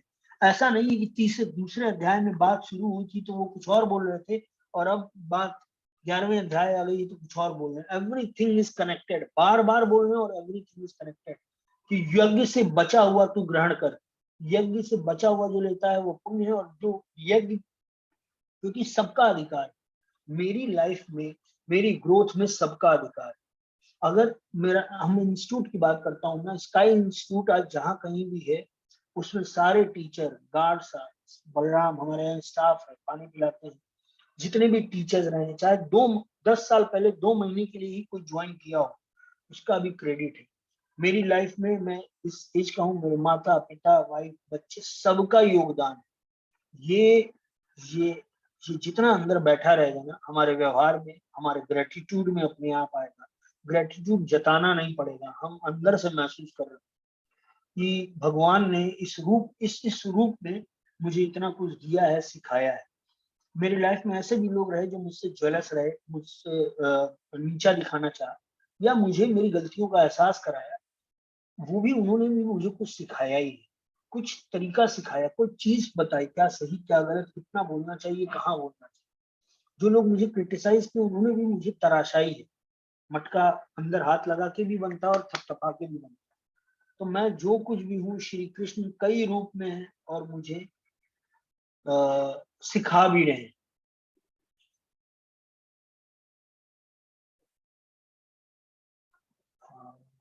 यस, एक वीडियो है, मैं रिक्वेस्ट करूंगा श्रेयांश से, वो छोटा सा वीडियो है, वो जरूर चला। यस श्रेयांश, ग्रेटिट्यूड वर्ड आया। भैया मैं चलाता हूँ, आप कंटिन्यू कीजिए। जी, और ये ग्रेटिट्यूड वर्ड ही ऐसा है कि कभी हम शांत होकर बैठे और अपनी पूरी लाइफ में जितने भी लोगों का छोटा मोटा कंट्रीब्यूशन है उसके बारे में सोचे, तो निश्चित रूप से बहुत गला भर जाएगा। मन मन बहुत लगेगा, यार कितना लोगों ने दिया है, कितनी हेल्प की है, चाहे दोस्त के रूप में, चाहे रिलेटिव्स के रूप में। नेगेटिव भी रहा है, हमारे कर्मों का फल था, चीजें उस रूप में भी गई हैं। लोगों ने कई कई रूप लेके मेरे नेगेटिव, मेरे जो बुरे कर्म थे उसका फल उन्होंने दिया है, कोई अनजान रूप में, कोई जान रूप में। लेकिन कुल मिला के लाइफ में बहुत कुछ दिया है, ईश्वर ने बहुत कुछ दिया भी है, सिखाया भी है, कई कई रूप में आके सिखाया है। तो हम ग्रेटिट्यूड से भरे रहें। ये बोलने की चीज नहीं है, ये अंदर रहे तो हमारे व्यवहार में आने लगे।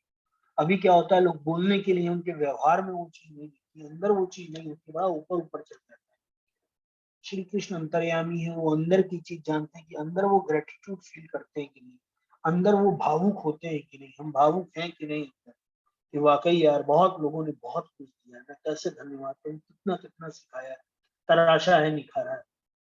ये जब अंदर होता है तो अंतर्यामी श्री कृष्ण को पता होता है, और ये सिर्फ जबान पर और कॉपी पेस्ट रहता है तो भी अंतर्यामी इस परमात्मा को पता रहता है कि ये ऊपर ऊपर है, अंदर नहीं। तो हम किसी को भी चीट कर सकते हैं, हम अपने अंदर को, अपने आप को और उस ईश्वर को नहीं चीट कर सकते। संजय बोले, केशव भगवान के इस वचन को सुनकर मुकुटधारी अर्जुन हाथ जोड़कर कांपता हुआ नमस्कार करके फिर भी अत्यंत भयभीत होकर प्रणाम करके भगवान श्री कृष्ण के प्रति गदगद वाणी से बोले। अर्जुन बोले, हे अंतर्यामी, यह योग्य है कि आपके नाम गुण और प्रभाव के कीर्तन से जगत अति हर्षित हो रहा है और अनुराग को भी प्राप्त हो रहा है तथा भयभीत राक्षस वाले दिशाओं में भाग रहे हैं और सब सिद्ध गणों के समुदाय नमस्कार कर रहे हैं। हे महात्मन, ब्रह्मा के भी आदि करता और सबसे बड़े आपके लिए वे कैसे नमस्कार ना करें, क्योंकि हे अनंत, हे देवेश, हे जगन निवास, जो सत असत और उनसे परे अक्षर अर्थात सच्चिदानंद घन ब्रह्मा है, वह आप ही सब कुछ है, क्यों ना करें। सबको रियलाइज होता है, किसी को बहुत कुछ करके लास्ट में देखें तो लाइफ में रियलाइज होता है, यार मैंने वो भी नेगेटिव से नेगेटिव भी वो कहता है, यार भगवान मैंने बहुत वो किया है यार। वो अल्टीमेटली आप ही से कनेक्ट होता है, चाहे वो गुस्सा भी रहा होता है, क्या दिया है तुमने मुझे, भगवान ने क्या दिया मुझे, आज मेरे जीवन में ऐसा है, वो भी आपसे कनेक्ट हो रहा है। और जो थैंकफुल है वो भी आपसे, शिकायत भी आपसे है, मोहब्बत भी आपसे है, थैंक भी आपसे, कुल मिला के आप ही अंत में आ जाते हैं। कोई अस्वीकार भी करता है तो वो आप ही को करता है, नहीं नहीं भगवान नहीं होते।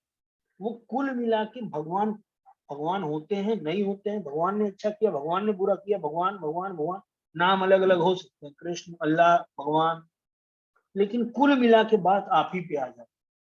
असली में वो पावर तो आप ही है कि चाहे शिकायत हो चाहे हाँ हो, आप एग्जिस्ट करते हो किसी के लिए चाहे ना करते हो। कोई ये कह रहा है नहीं नहीं वो एग्जिस्ट नहीं करते, तो वो भी वो अपने शब्दों में ये बता रहा है कि किसी चीज की बात हो रही है जो एग्जिस्ट नहीं करता, और हम ये बोल रहे हैं एग्जिस्ट नहीं। जब एग्जिस्ट नहीं करते हैं तो बात ही कैसे, लेकिन उसकी भी बात हो रही है कि भगवान नहीं है, इसका मतलब बात भगवान की ही हो। आप आदि देव और सनातन पुरुष, आप इस जगत के परम आश्रय और जानने वाले तथा जानने योग्य और परम धाम है।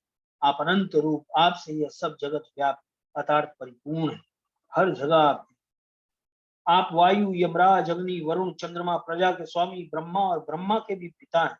आपके लिए हजारों बार नमस्कार नमस्कार हो, आपके लिए फिर भी बार बार नमस्कार नमस्कार। किसी चीज को हम 3 बार बोलते हैं तो उसकी इंटेंसिटी पता चलती है। यहाँ बार बार नमस्कार कर रहे हैं, 1000 बार नमस्कार कर रहे हैं और 4 बार नमस्कार भी कहा। क्या ग्रेटिट्यूड, क्या हम्बलनेस, क्या कनेक्शन अर्जुन इस समय फील कर रहे हैं। वाह, कि चारों तरफ आप है, हर चीज आपने सिखाया, हर चीज आपने बताया है, तो आप ही हर जगह है, करने वाले आप ही, डराने वाले आप ही, अपनी याद दिलाने वाले भी आप। बुरी परिस्थिति आती है, कुंती से श्री कृष्ण ने कहा कि बुआ बताओ क्या चाहिए, आपने कभी कुछ नहीं मांगा, सबने मांगा, आपने नहीं मांगा, आप बताइए क्या चाहते हैं, आपके जीवन में क्या इच्छा है। कुंती कहती है मुझे दुख चाहिए, क्योंकि जब दुख होता है तभी तुम याद आते हो, यार कृष्ण होता तो ये होता, कृष्ण बताता, कृष्ण करता, कृष्ण बचाता, कृष्ण संभालता, तो मुझे उसी जोन में रखो, मैं इसी में खुश हूँ कि तुम्हारी याद बनी। तो अपनी याद भी आप खुद ही दिलाते हैं, जब हम परेशानी में होते हैं, लूज कर रहे होते हैं तो आपकी याद आती है, जब फ्रस्ट्रेट होते हैं तो आपकी याद आती है, गुस्से में भी आपकी याद आती है, क्यों नहीं, तो आप ही अपनी याद खुद दिला रहे हैं। हे अनंत सामर्थ्य वाले, आपके लिए आगे से पीछे से भी नमस्कार है। हे सर्वात्मक, आगे से पीछे से, मतलब इसलिए क्योंकि चारों तरफ से इनको यही दिख रहा था, चारों तरफ से श्री कृष्ण दिख रहे थे, और ये इस समय इतने ग्रेटिट्यूड में है कि कोई मौका नहीं खोना चाहते, कोई ये चीज नहीं खोना चाहते जहां वो ग्रेटिट्यूड ना दर्शा पाए। हे अनंत सामर्थ्य वाले, आपके लिए आगे से और पीछे से भी नमस्कार है। हे सर्वात्मन, आपके लिए सब ओर से ही नमस्कार हो, क्योंकि अनंत प्रकाश पराक्रमशाली आप समस्त संसार को व्याप्त किए हुए हैं। इससे आप ही सर्वस्व, आप ही सर्वस्व। आपके इस प्रभाव को ना जानते हुए आप मेरे सखा हैं ऐसा मानकर प्रेम से अथवा प्रमोद से भी मैंने हे कृष्ण, हे यादव, हे सखे, इस प्रकार जो कुछ बिना सोचे समझे अर्थात कहा है। और हे अच्युत, आप जो मेरे द्वारा विनोद के लिए विहार, शैया, आसन और भोजन आदि में अकेले अथवा उन सखाओं के सामने भी अपमानित किए गए हैं, वह सब अपराध अप्रेम्य स्वरूप अर्थात अचिंत्य प्रभाव वाले आप से मैं क्षमा करवाता हूँ। क्या भगवान श्री कृष्ण का व्यक्तित्व था। ये सारा कुछ हो चुका था कि मित्रों के सामने मजाक भी उड़ रहा है, और कुछ कभी हे सखे, हे यादव, जात से बुला रहे हैं यादव, हे सखे, हे कृष्ण, हे सखे मतलब और दोस्त और यादव, इस तरह से जैसे हम लोग को कोई बुला देता है। कभी कभी हम लोग को बुरा भी लग जाता है, यार ये क्या तरीका है 50 लोग के बीच में इस तरह से हम लोग को बुलाते हैं किसी को। ऐसा अर्जुन कर चुके थे श्री कृष्ण के लिए, और आज श्री कृष्ण उसी अर्जुन को केंद्र में रख के भगवत गीता का ज्ञान दे रहे हैं, विराट स्वरूप दिखा रहे हैं। श्री कृष्ण ने इसको कभी माना ही नहीं, ध्यान ही नहीं किया, याद ही नहीं रखा। ये मित्रता मतलब मित्रता, इसमें कोई ईगो नहीं। हमको सीखना चाहिए मित्रता क्या होती है, और हम अपने ही बनाई परिभाषाओं में मित्रता करते हैं। विनोद के लिए विहार, शैया, आसन और भोजन आदि में अकेले अथवा उन सखाओं के सामने भी अपमानित किया, अकेले में भी हर जगह अपमानित किया, कुछ भी बोल दिया, वह सब अपराध अप्रमेय स्वरूप अर्थात अचिंत्य प्रभाव वाले आप में मैं क्षमा करवाता हूँ। आप इस चराचर जगत के पिता और सबसे बड़े गुरु एवं पूजनीय है। हे अनुपम प्रभाव वाले, तीनों लोकों में आपके समान भी दूसरा कोई नहीं, फिर अधिक तो मैं कैसे हो सकता हूँ। कोई नहीं है आपके समान, और तो क्या हो सकता है। मैं रिक्वेस्ट करूंगा अगर वो वीडियो रेडी हो तो एक वीडियो छोटा सा शॉर्ट प्ले करें श्रेयांश।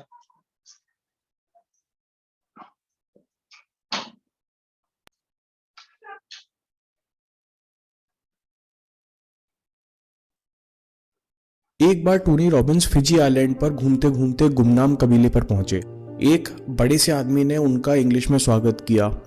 पूरे कबीले में केवल एक वही आदमी था जो इंग्लिश बोलता था। वीडियो टोनी विजुअल ने है आप लोग को? वीडियो विजुअल है क्या आप लोग को? वीडियो के लिए रुकना पड़ेगा 1 मिनट। अच्छा, तो फिर वो वीडियो वाला ही चलाएंगे। ठीक है भैया, ओके ठीक है, फिर आगे कर लेते हैं, कल कर लेते ठीक है।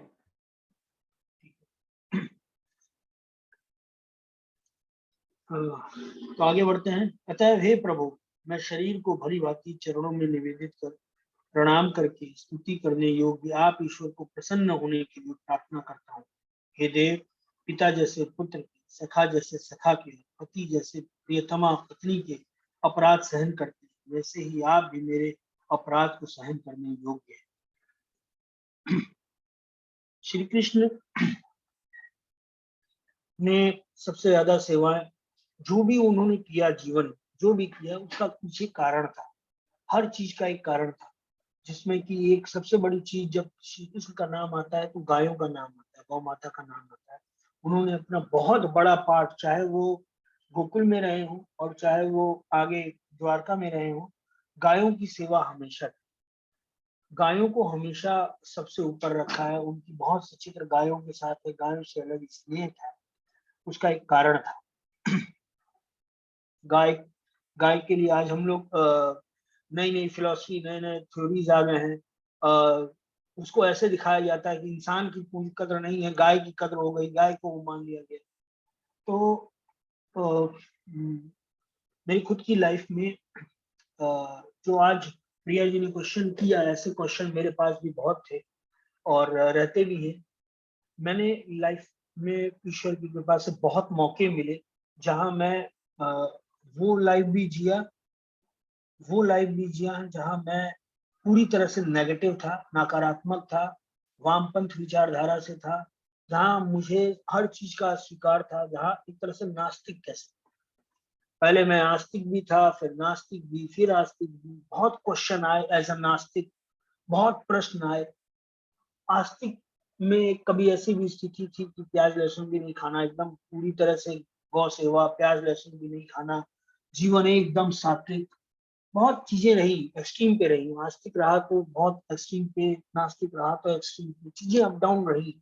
और I have been very thankful, मैं इस चीज के लिए बहुत थैंकफुल हूँ। चीजें डिटेल में क्वेश्चन वाइज जानने का मौका मिला। ऐसा नहीं था कि बस किसी ने बोल दिया और मान लिया, क्वेश्चन हुआ, क्यों ये, क्यों वो, हर चीज का क्वेश्चन।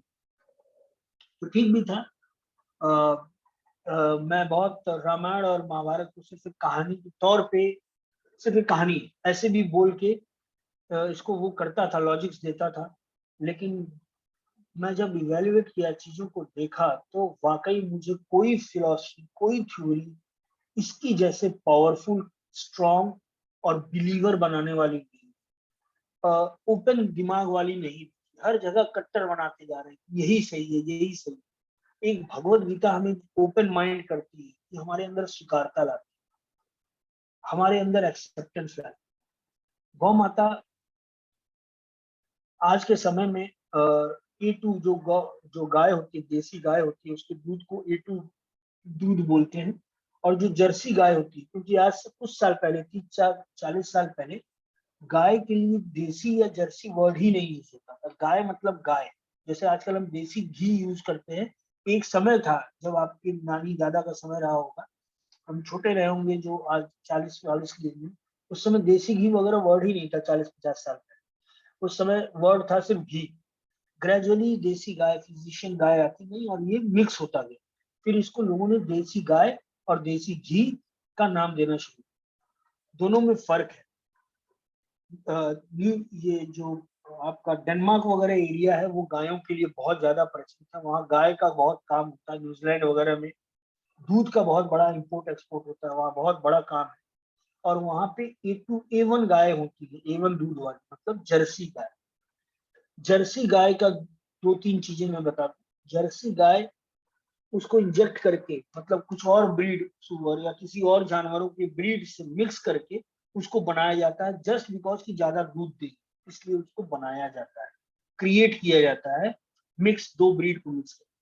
जबकि देसी गाय प्योर नस्ल होती है, जिसके पीछे उबड़ खुबड़ा निकला होता है। आपने देखा होगा गाय के पीछे उबड़ निकला रहता है। वो सन रेज को ऑब्जर्व करता है और वो जाता है गाय के थन की तरफ। इसीलिए जो गाय का दूध, देसी गाय का दूध होता है, वो थोड़ा पीलापन लिया होता है, क्योंकि उसमें सनरेज होती है, सूर्य की किरणें होती है, उसमें गोल्ड होता है। ये माना ये है कि उसमें गोल्ड है, सूर्य की किरणें उस दूध में। वाह भाई वाह! किसने ये? विनोद भट्ट जी ने। वाह विनोद जी, आप सही। बड़ा अच्छा किया आपने, देसी गाय का यहाँ पे दर्शन भी कराया। अब थोड़ा इनके बारे में सुनिए, देसी गाय की। इसको लगाए रखिएगा विनोद जी, बहुत सुंदर दृश्य है जी। क्यों प्रेम था गायों से? अभी क्या है, मिक्स हो गया है। जर्सी गाय का दूध सफेद होता है, वो 20-30 लीटर दे देती है, 40-40 लीटर। हालांकि अपने यहाँ भी गिर गाय 30 लीटर तक दे देती है, लेकिन जर्सी गाय जनरली 20-30 लीटर देती है रोज, इससे ज्यादा भी दे देती है। उसका दूध सफेद होता है। एक्सपेरिमेंट हुआ और इस ये न्यू जर्सी, उस तरफ डेनमार्क वगैरह में एक्सपेरिमेंट हुआ दूध पे, तो पता चला कि इसका दूध 7वीं पीढ़ी को आते आते, जो 7वीं पीढ़ी होती है जो इसका दूध पीते हैं, वो नपुंसक होने लगते हैं, और साथ में आंख, आईसाइट खत्म होने लगती है। जबकि देसी गाय का दूध आईसाइट को भी बढ़ाता है, और जो पौरुष है उसको भी बढ़ाता है, साथ में इंटेलिजेंस को बढ़ाता है। आपने देखा होगा भैंस के या किसी जर्सी गाय के बछड़े को अगर भीड़ में छोड़ दिया जाए, खूब सारी भीड़, खूब सारे गाय हो, खूब सारी गाय हो, जर्सी गाय, और उसमें से बछड़े को छोड़ दिया है, तो वो इधर उधर जाएगा, कोई लात मारेगी, कोई लात मारेगी गाय, और वो अपनी माँ तक पहुंच ही नहीं पाएगा, वो रिकॉग्नाइज ही नहीं कर पाता। इवन भैंस में भी ऐसा होता है कि वो दुलत्ती खाता रहता है, वो डायरेक्ट नहीं पहुंच पाता।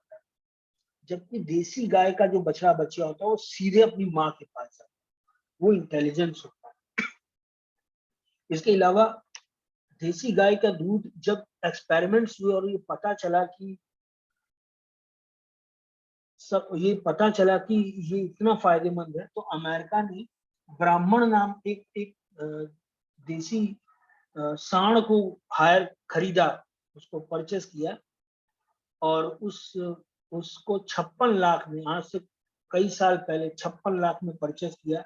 उसके नाम से एक चौराहा बना, ब्राह्मण जो सांड था उसके नाम से एक चौराहा बना। ब्राह्मण इसलिए क्योंकि ब्राह्मण मतलब सबसे इंटेलिजेंट, ब्राह्मण जात से नहीं, ब्राह्मण मतलब इंटेलिजेंट, ज्ञान, नॉलेज, और ये सबसे इंटेलिजेंट ब्रीड होने के नाते उसको खरीदा और उस ब्रीड का विस्तार किया।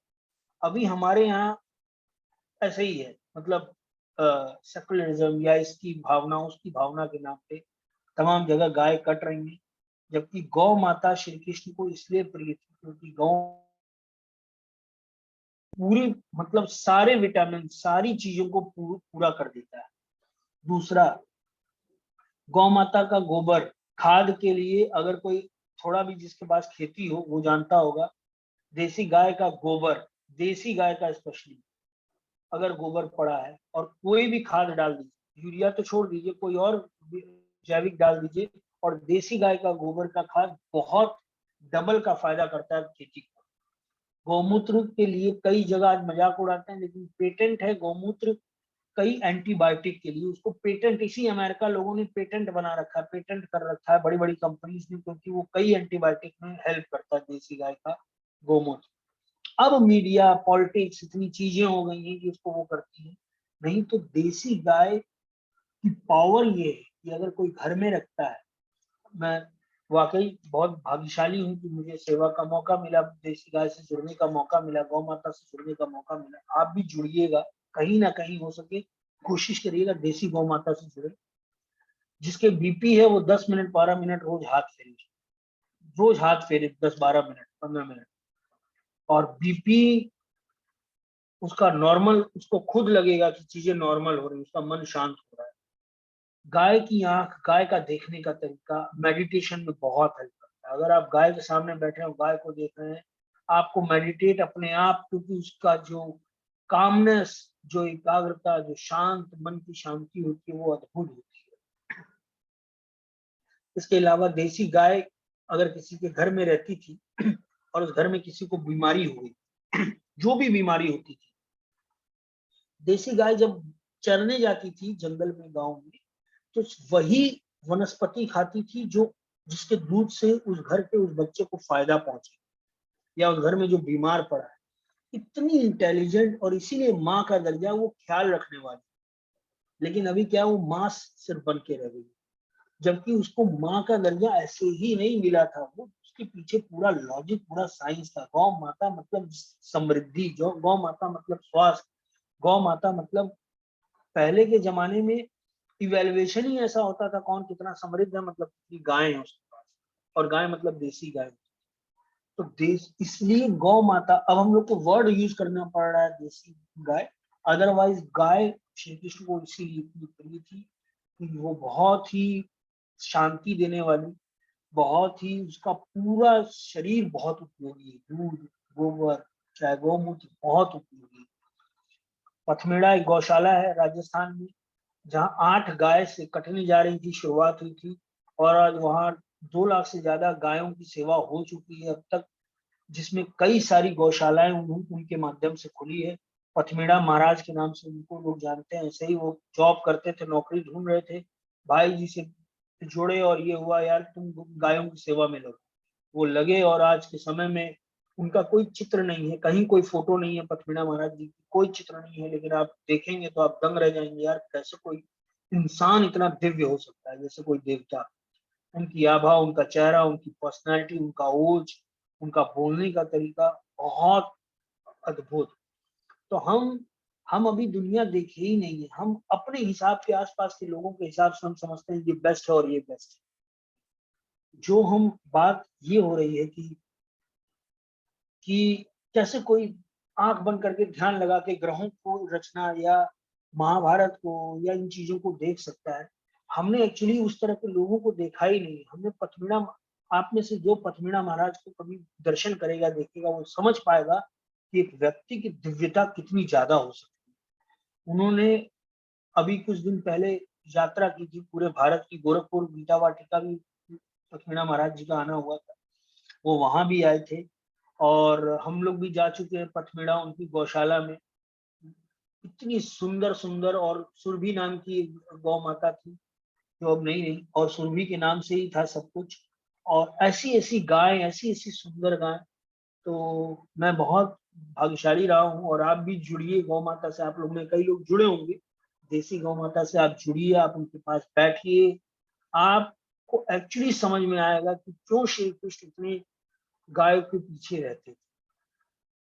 एक टाइम हो गया है, मैं क्या बताऊं, टाइम हो गया है, नहीं तो मैं उनकी स्टोरी आगे बताऊंगा। एक ताई है महाराष्ट्र में, उनसे एक ताई है जिनके हस्बैंड ने उनको बहुत मारा, 10 साल में शादी हो गई थी, और बहुत बड़ी, आज के समय बहुत बड़ा नाम है उनका, शक्ति ताऊ या क्या ताई है, मैं भूल रहा हूँ। तो वो, उनके पति ने उनको बहुत मारा। जब वो प्रेग्नेंट हुई तो ये बोल के कि ये किसी और का बच्चा है, तो उनको हटा दिया, उनको उनको अपने घर से निकाल दिया मारने के लिए, और वो भाग के गौशाला में चली, गौशाला में गई थी, गौशाला में छिप गई, गौशाला के अंदर ही देश, वो बोलती है, उन्होंने खुद बताया ये अनुभव कि मैं सिंधु ताई जी, सिंधु ताई, शशि जी प्रणाम, सिंधु ताई। और सिंधु ताई ने बताया कि गौशाला में वो गाय के नीचे लेटी थी, उनको होश ही नहीं था, गाय, किसी गाय का पैर ना पड़ जाए इसलिए एक देसी गाय उनके पेट के ऊपर आके खड़ी हो गई डिफेंड करने के लिए। कब बच्चा हुआ, कब उनको चीजें, उनको होश ही नहीं रहा उस गौशाला में। गाय के अंदर एक अलग ममत्व है, हम जुड़े कभी, हमने अभी इन चीजों को अनुभव ही नहीं किया, हम बहुत ऊपर ऊपर चल रहे हैं, लाइफ हमारी बहुत ऊपर ऊपर है, हमने अभी उस पावर से, उस कनेक्शन लेवल से हम अभी बहुत दूर है। तो आप में से होंगे बहुत लोग, विनोद जी बहुत जुड़े हुए हैं, पथवीणा महाराज जी से भी, राधा कृष्ण महाराज जी से भी, सबसे जुड़े हुए हैं। तो ऐसे लोगों से जुड़े, एक्सप्लोर करें, देखें, अनुभव करें। इसलिए श्री कृष्ण को गौ माता इतनी प्रिय थी, इसलिए हर जगह गौ माता है। गौ माता सिर्फ एक जानवर नहीं है, गौ माता पूरी की पूरी संवेदना है, हमारी बातों को, हमारे अनुभव को, हमारी चीजों को समझती है। कभी बैठिए देसी गाय के पास, बस देखिए, ध्यान अपने आप लग जाए।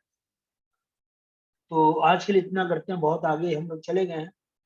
7:15 पे हम लोग सॉन्ग शुरू करेंगे। आज मेरी एक दूसरी ट्रेनिंग भी है, मैं रिक्वेस्ट करूंगा शशि जी से, शशि प्रभु जी से, कि वह 2 शब्द वो, जी शशि प्रभु जी, आपका स्वागत है।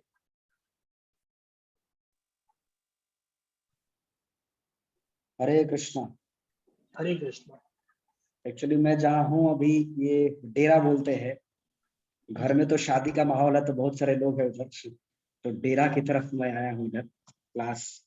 देखा कि आप बहुत उत्साह के साथ कुछ कह रहे हैं। तो ओम अज्ञानतिमिरान्धस्य ज्ञानाञ्जनशलाकया चक्षुरुन्मीलितं येन तस्मै श्रीगुरवे श्रीचैतन्यमनोभीष्टं स्थापितं येन भूतले स्वयं रूपा कदा मह्यं ददाति स्वपदान्तिकम्।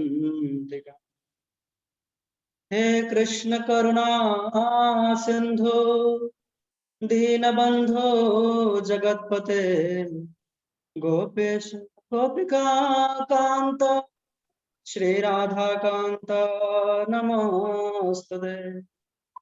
तप्त कांचन गौरांगे श्री राधे वृंदावनेश्वरी वृषभानुसुते देवी प्रणमामि हरि। हरे कृष्णा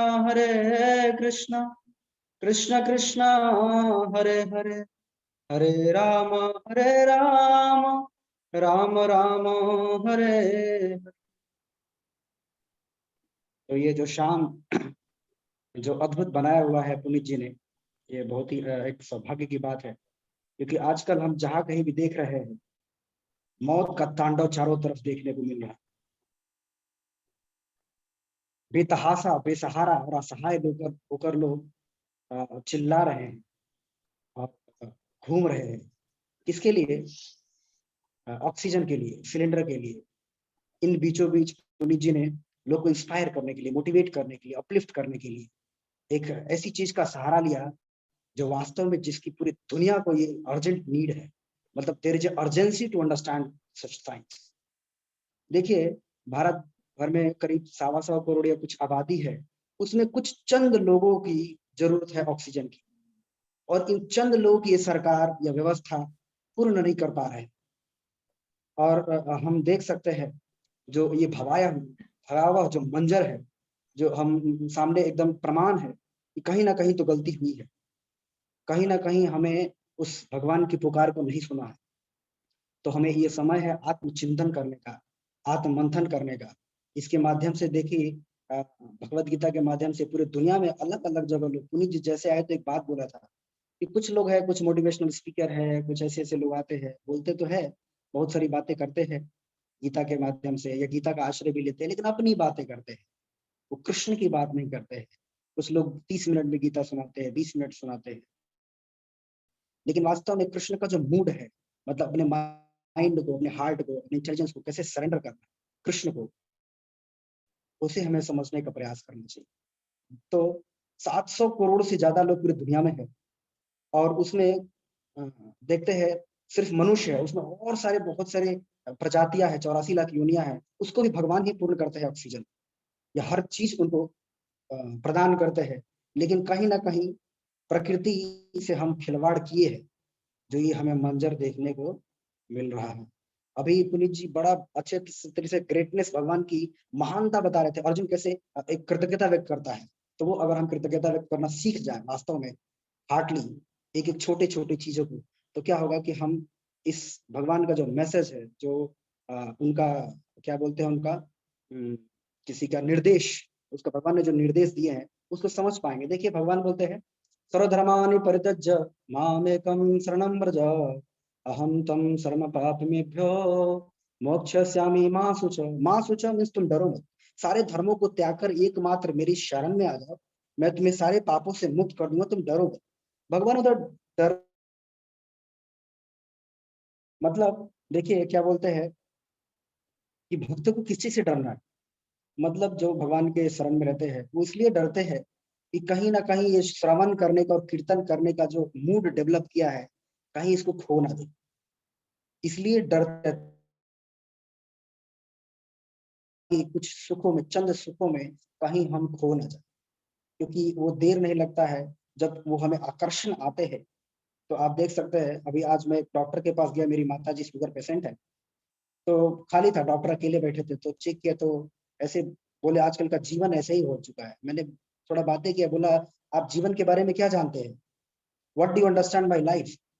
तो थोड़ी देर में देखने लगे वो, तो सिर्फ बातें होने लगी कि वास्तव में जीवन के बारे में वो बताने लगे कि हम लोग कुछ सिम्पटम के आधार पर इलाज करते हैं, जीवन के बारे में सच बताए तो कुछ जानते ही नहीं। लेकिन भारत का एक हर व्यक्ति वो डॉक्टर है, हर व्यक्ति एक साइंटिस्ट है, जिसने भगवत ज्ञान को अपने जीवन में क्या किया है, इम्प्लीमेंट किया है, उतारा है। तो भगवत ज्ञान ऐसा ज्ञान है जो संसार के सारे ज्ञानों को पीछे कर सकता है। जैसे आप लोग 9th चैप्टर में पढ़े होंगे, उसमें था कि राज विद्या राजगुह्यम पवित्रतम इदम उत्तमम, ये सारे विद्याओं का राजा है, और ये विद्या सुख पूर्वक प्रीति पूर्वकम संपन्न किया जाता है। तो वास्तव में अगर ये विद्या को हम अपने जीवन में उतारते हैं, और उतारने के साथ साथ हम उसे अभ्यास करते हैं निरंतर, तो देखिए आजकल हर व्यक्ति जैसे क्या करते हैं, मन को कंट्रोल करना चाहते हैं, कहते हैं कि देखिए ना मन तो ठीक नहीं है, मन हमें विचलित करता है। ये मंदिरों में भी होता है, 10 साल 12 साल ब्रह्मचारी रहते हैं और रोते हैं आजकल, क्योंकि कहते हैं मन मेरा कंट्रोल नहीं है, मेरे वश में नहीं है। और आजकल संसारिक लोग खुद का तो मन कंट्रोल करने का विद्या को तो समझते भी नहीं है, वो दूसरों को कंट्रोल करना चाहते हैं। मतलब पत्नी को कंट्रोल करना चाहेंगे, बिटिया को कंट्रोल करना चाहेंगे, बेटे को कंट्रोल करना चाहते हैं, और खुद का जो मन जो है उस पर कंट्रोल करने की शक्ति नहीं है। पैसे कमाने की शक्ति है, मैनेजमेंट करने की शक्ति है, जिम करने की शक्ति है, लेकिन हमारे जो मन है उसको कंट्रोल करने की शक्ति नहीं है। देखिए एक डॉक्टर की डिग्री लेना हो तो 5 साल 6 साल पढ़ना पड़ेगा, फिर एमडी उमडी करना हो तो 10 साल तक प्रैक्टिस करता है तो जम जाता है। मतलब बोलते हैं ना डॉक्टर साहब जम गए इधर एरिया में, उस तरह क्या होता है कि अगर 10-12 साल तक कोई साधना करेगा, जप करेगा, संपर्क में रहेगा, भक्तों के साथ सेवा करेगा, भगवान की सेवाएं करेगा, तो धीरे धीरे जा करके वो क्या होता है ना, सभी यावत जात है कोई एक है जड़मत हुए सुजान। तो धीरे धीरे जो मन है हमारा, ये श्रवण करने में रुचि उत्पन्न हो जाएगी, श्रद्धा है, श्रद्धा का जो एक्सपेंशन रूप जब आएगा, रुचि प्रेम भाव के स्तर पे जाएंगे, तब वो सारी चीजें हमें रिलीज कर देगा, रस मिलेगा। जो रसिक भक्त होते हैं ना, तो वो रस को क्या करते हैं, रिलीज करते हैं। तब हम चीजों को हम समझ पाएंगे कि वास्तव में जो कृष्ण भक्ति है ये सारे रसों का सागर है, कृष्ण रसराज है। बोलते हैं Radha Rani is the embodiment of rasa and Krishna even is the embodiment of prem. तो दोनों जब मिलते हैं तो जो वंडरफुल जो एक्टिविटी है, जो हम संदेश के माध्यम से, लीलाओं के माध्यम से, नृत्यों के माध्यम से, धाम के माध्यम से जब सुनने का हम प्रयास करते हैं तो स्फूर्ति आती है, अनुभव प्राप्त करते हैं, तब हमारी जो रुचि है और बढ़ जाती है। कैसे बढ़ती है? पहले हमारे पास श्रद्धा होना चाहिए। तो श्रद्धा का कैसे होगा? जब श्रद्धा हम अपने घरों में ऐसी चीज, छोटे छोटे चीज ऐसा रखेंगे, जैसे गाड़ी चलाना हो तो गाड़ी तो होनी चाहिए ना, उस तरह भगवत गीता रखना या बच्चों को ऐसी कहानियां सुनाना, घरों में ऑल्टर रखना, भगवान की सेवा करना, तो धीरे धीरे धीरे धीरे करते करते करते करते ये सारा चीज आएगा। अगर हम चाहते हैं कि टीवी भी देखते रहें और साथ में माला भी जप कर ले, तो माला जप करेगा उसमें सीरियल चलता रहेगा मन में, कौन सा सीरियल चल रहा, अभी कौन सा आने वाला है, तो दोनों एक साथ नहीं हो सकता। तो हमें अगर वास्तव में मन को कंट्रोल करना चाहते हैं तो अपने आप को धोखा नहीं देना चाहिए। अगर हमें सुख, शांति, समृद्धि, सफलता चाहिए तो सच में अपने आप को धोखा देना नहीं चाहिए। क्योंकि आजकल की पाश्चात्य जो संस्कृति हम अपना रहे हैं, उसको बैलेंसिंग करना अगर नहीं जानते हैं, और बच्चा क्या जानता है बैलेंसिंग करना? बच्चा तो भोग प्रवृत्ति से ओतप्रोत रहता है। बच्चा तो छोड़िए, हम अगर जो बड़े भी है, अगर उनको भगवत ज्ञान नहीं है तो वो भी बाय डिफॉल्ट इन सारी चीजों में लिप्त रहते हैं। तो शायद 7:20 हो गया है, तो मैं वही देख रहा था। तो कहने का मतलब ये है कि भोग वांछा जीव से हटा करके भगवत कृपा की तरफ लगाना है। क्योंकि हमारे हृदय में तो भोग करने की प्रवृत्ति बहुत तीव्र है, बहुत तीव्र है, रोम रोम में भोग करने की इच्छाएं हैं। लोग कहते हैं मन शांत करना चाहते हैं, ठीक है, मन शांत क्यों करना है?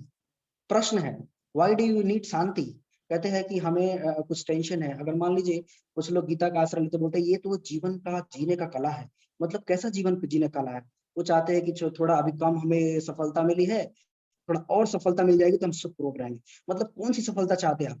मतलब वो जीवन में अगर धन कमाने की सफलता है या फिर कुछ और चीज पाना चाहते हैं, लेकिन अगर वास्तव में उसमें सेंटर ऑफ अट्रैक्शन या सेंट्रल पॉइंट में कृष्ण नहीं है, तो फिर वो सफलता हमें क्या करेगा? वो और अभी तो अशांति के साथ भोग कर रहा है, फिर शांति आएगी तो अच्छे से पाप करेंगे। तो इससे अच्छा है कि हमें शांति भी चाहिए अगर उसमें कृष्ण। हरे कृष्ण।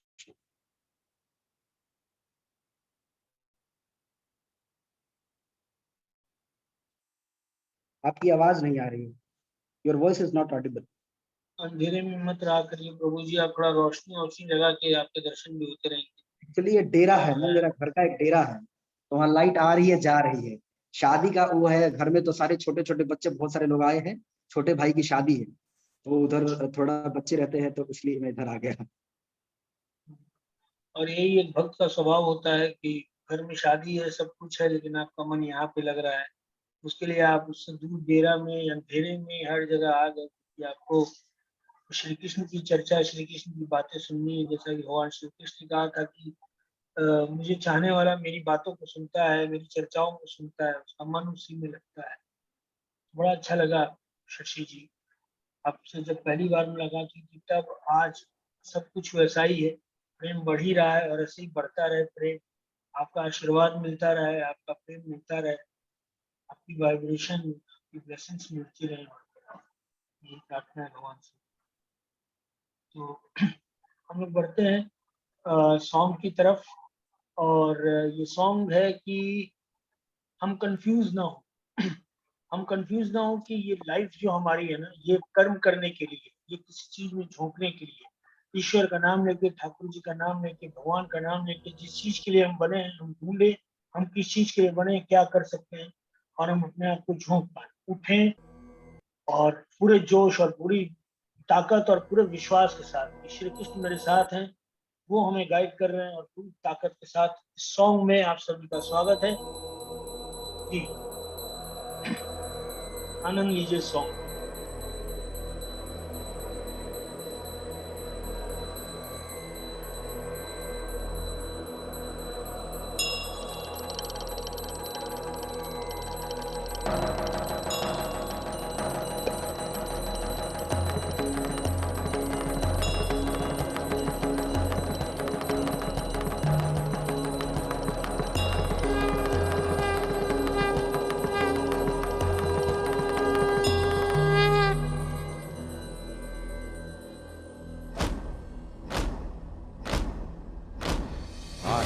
है प्रचंड बोल मस्तकों के झुंड, आज जंग की घड़ी की तुम गुहार दो।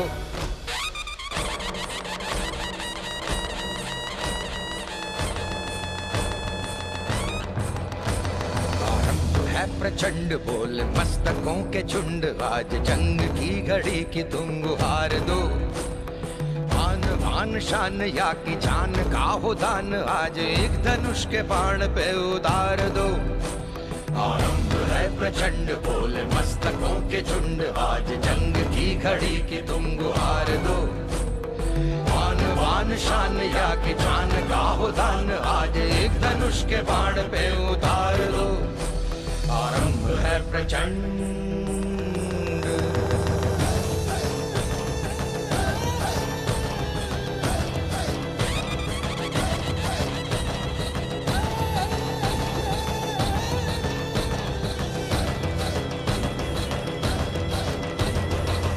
करे सो प्राण दे, जो मन करे सो प्राण ले, वही तो एक सर्वशक्तिमान है। मन करे सो प्राण दे, जो मन करे सो प्राण ले, वही तो एक सर्वशक्तिमान है। कृष्ण की पुकार है, ये भागवत का सार है कि युद्ध ही तो वीर का प्रमाण है। कौरवों की भीड़ हो या पांडवों का नीड़ हो, जो लड़ सका है वो ही तो महान है। जीत की हवस नहीं, किसी पे कोई वश नहीं, क्या जिंदगी है ठोकरों पे मार दो। मौत अंत है नहीं तो मौत से भी क्यों डरे, ये जाके आसमान में दहाड़ दो। आरंभ है प्रचंड बोले मस्तकों के झुंड, आज जंग की घड़ी की तुम गुहार दो। आन बान शान या की जान का हो दान, आज एक धनुष के बाण पे उतार दो। आरंभ है प्रचंड।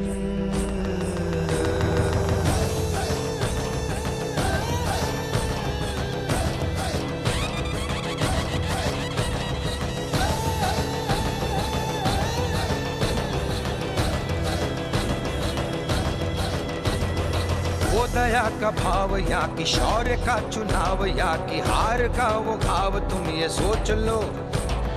वो दया का भाव या कि शौर्य का चुनाव, या कि हार का वो घाव, तुम ये सोच लो। या कि पूरे भाल पर जला रहे विजय का लाल लाल ये गुलाल, तुम ये सोच लो। रंग केसरी हो या मृदंग केसरी हो, या कि केसरी हो ताल, तुम ये सोच लो।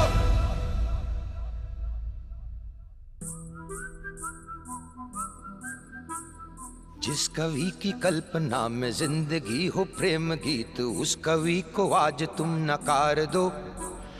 भीगती मसों में आज फूलती रगों में आज, आग की लपट का तुम बघार दो। आरंभ है प्रचंड बोल मस्तकों के झुंड, आज जंग की घड़ी की तुम गुहार दो। आन बान शान या की जान का हो दान, आज एक धनुष के बाण पे उतार दो। आरंभ है प्रचंड, आरंभ है प्रचंड, आरंभ है प्रचंड।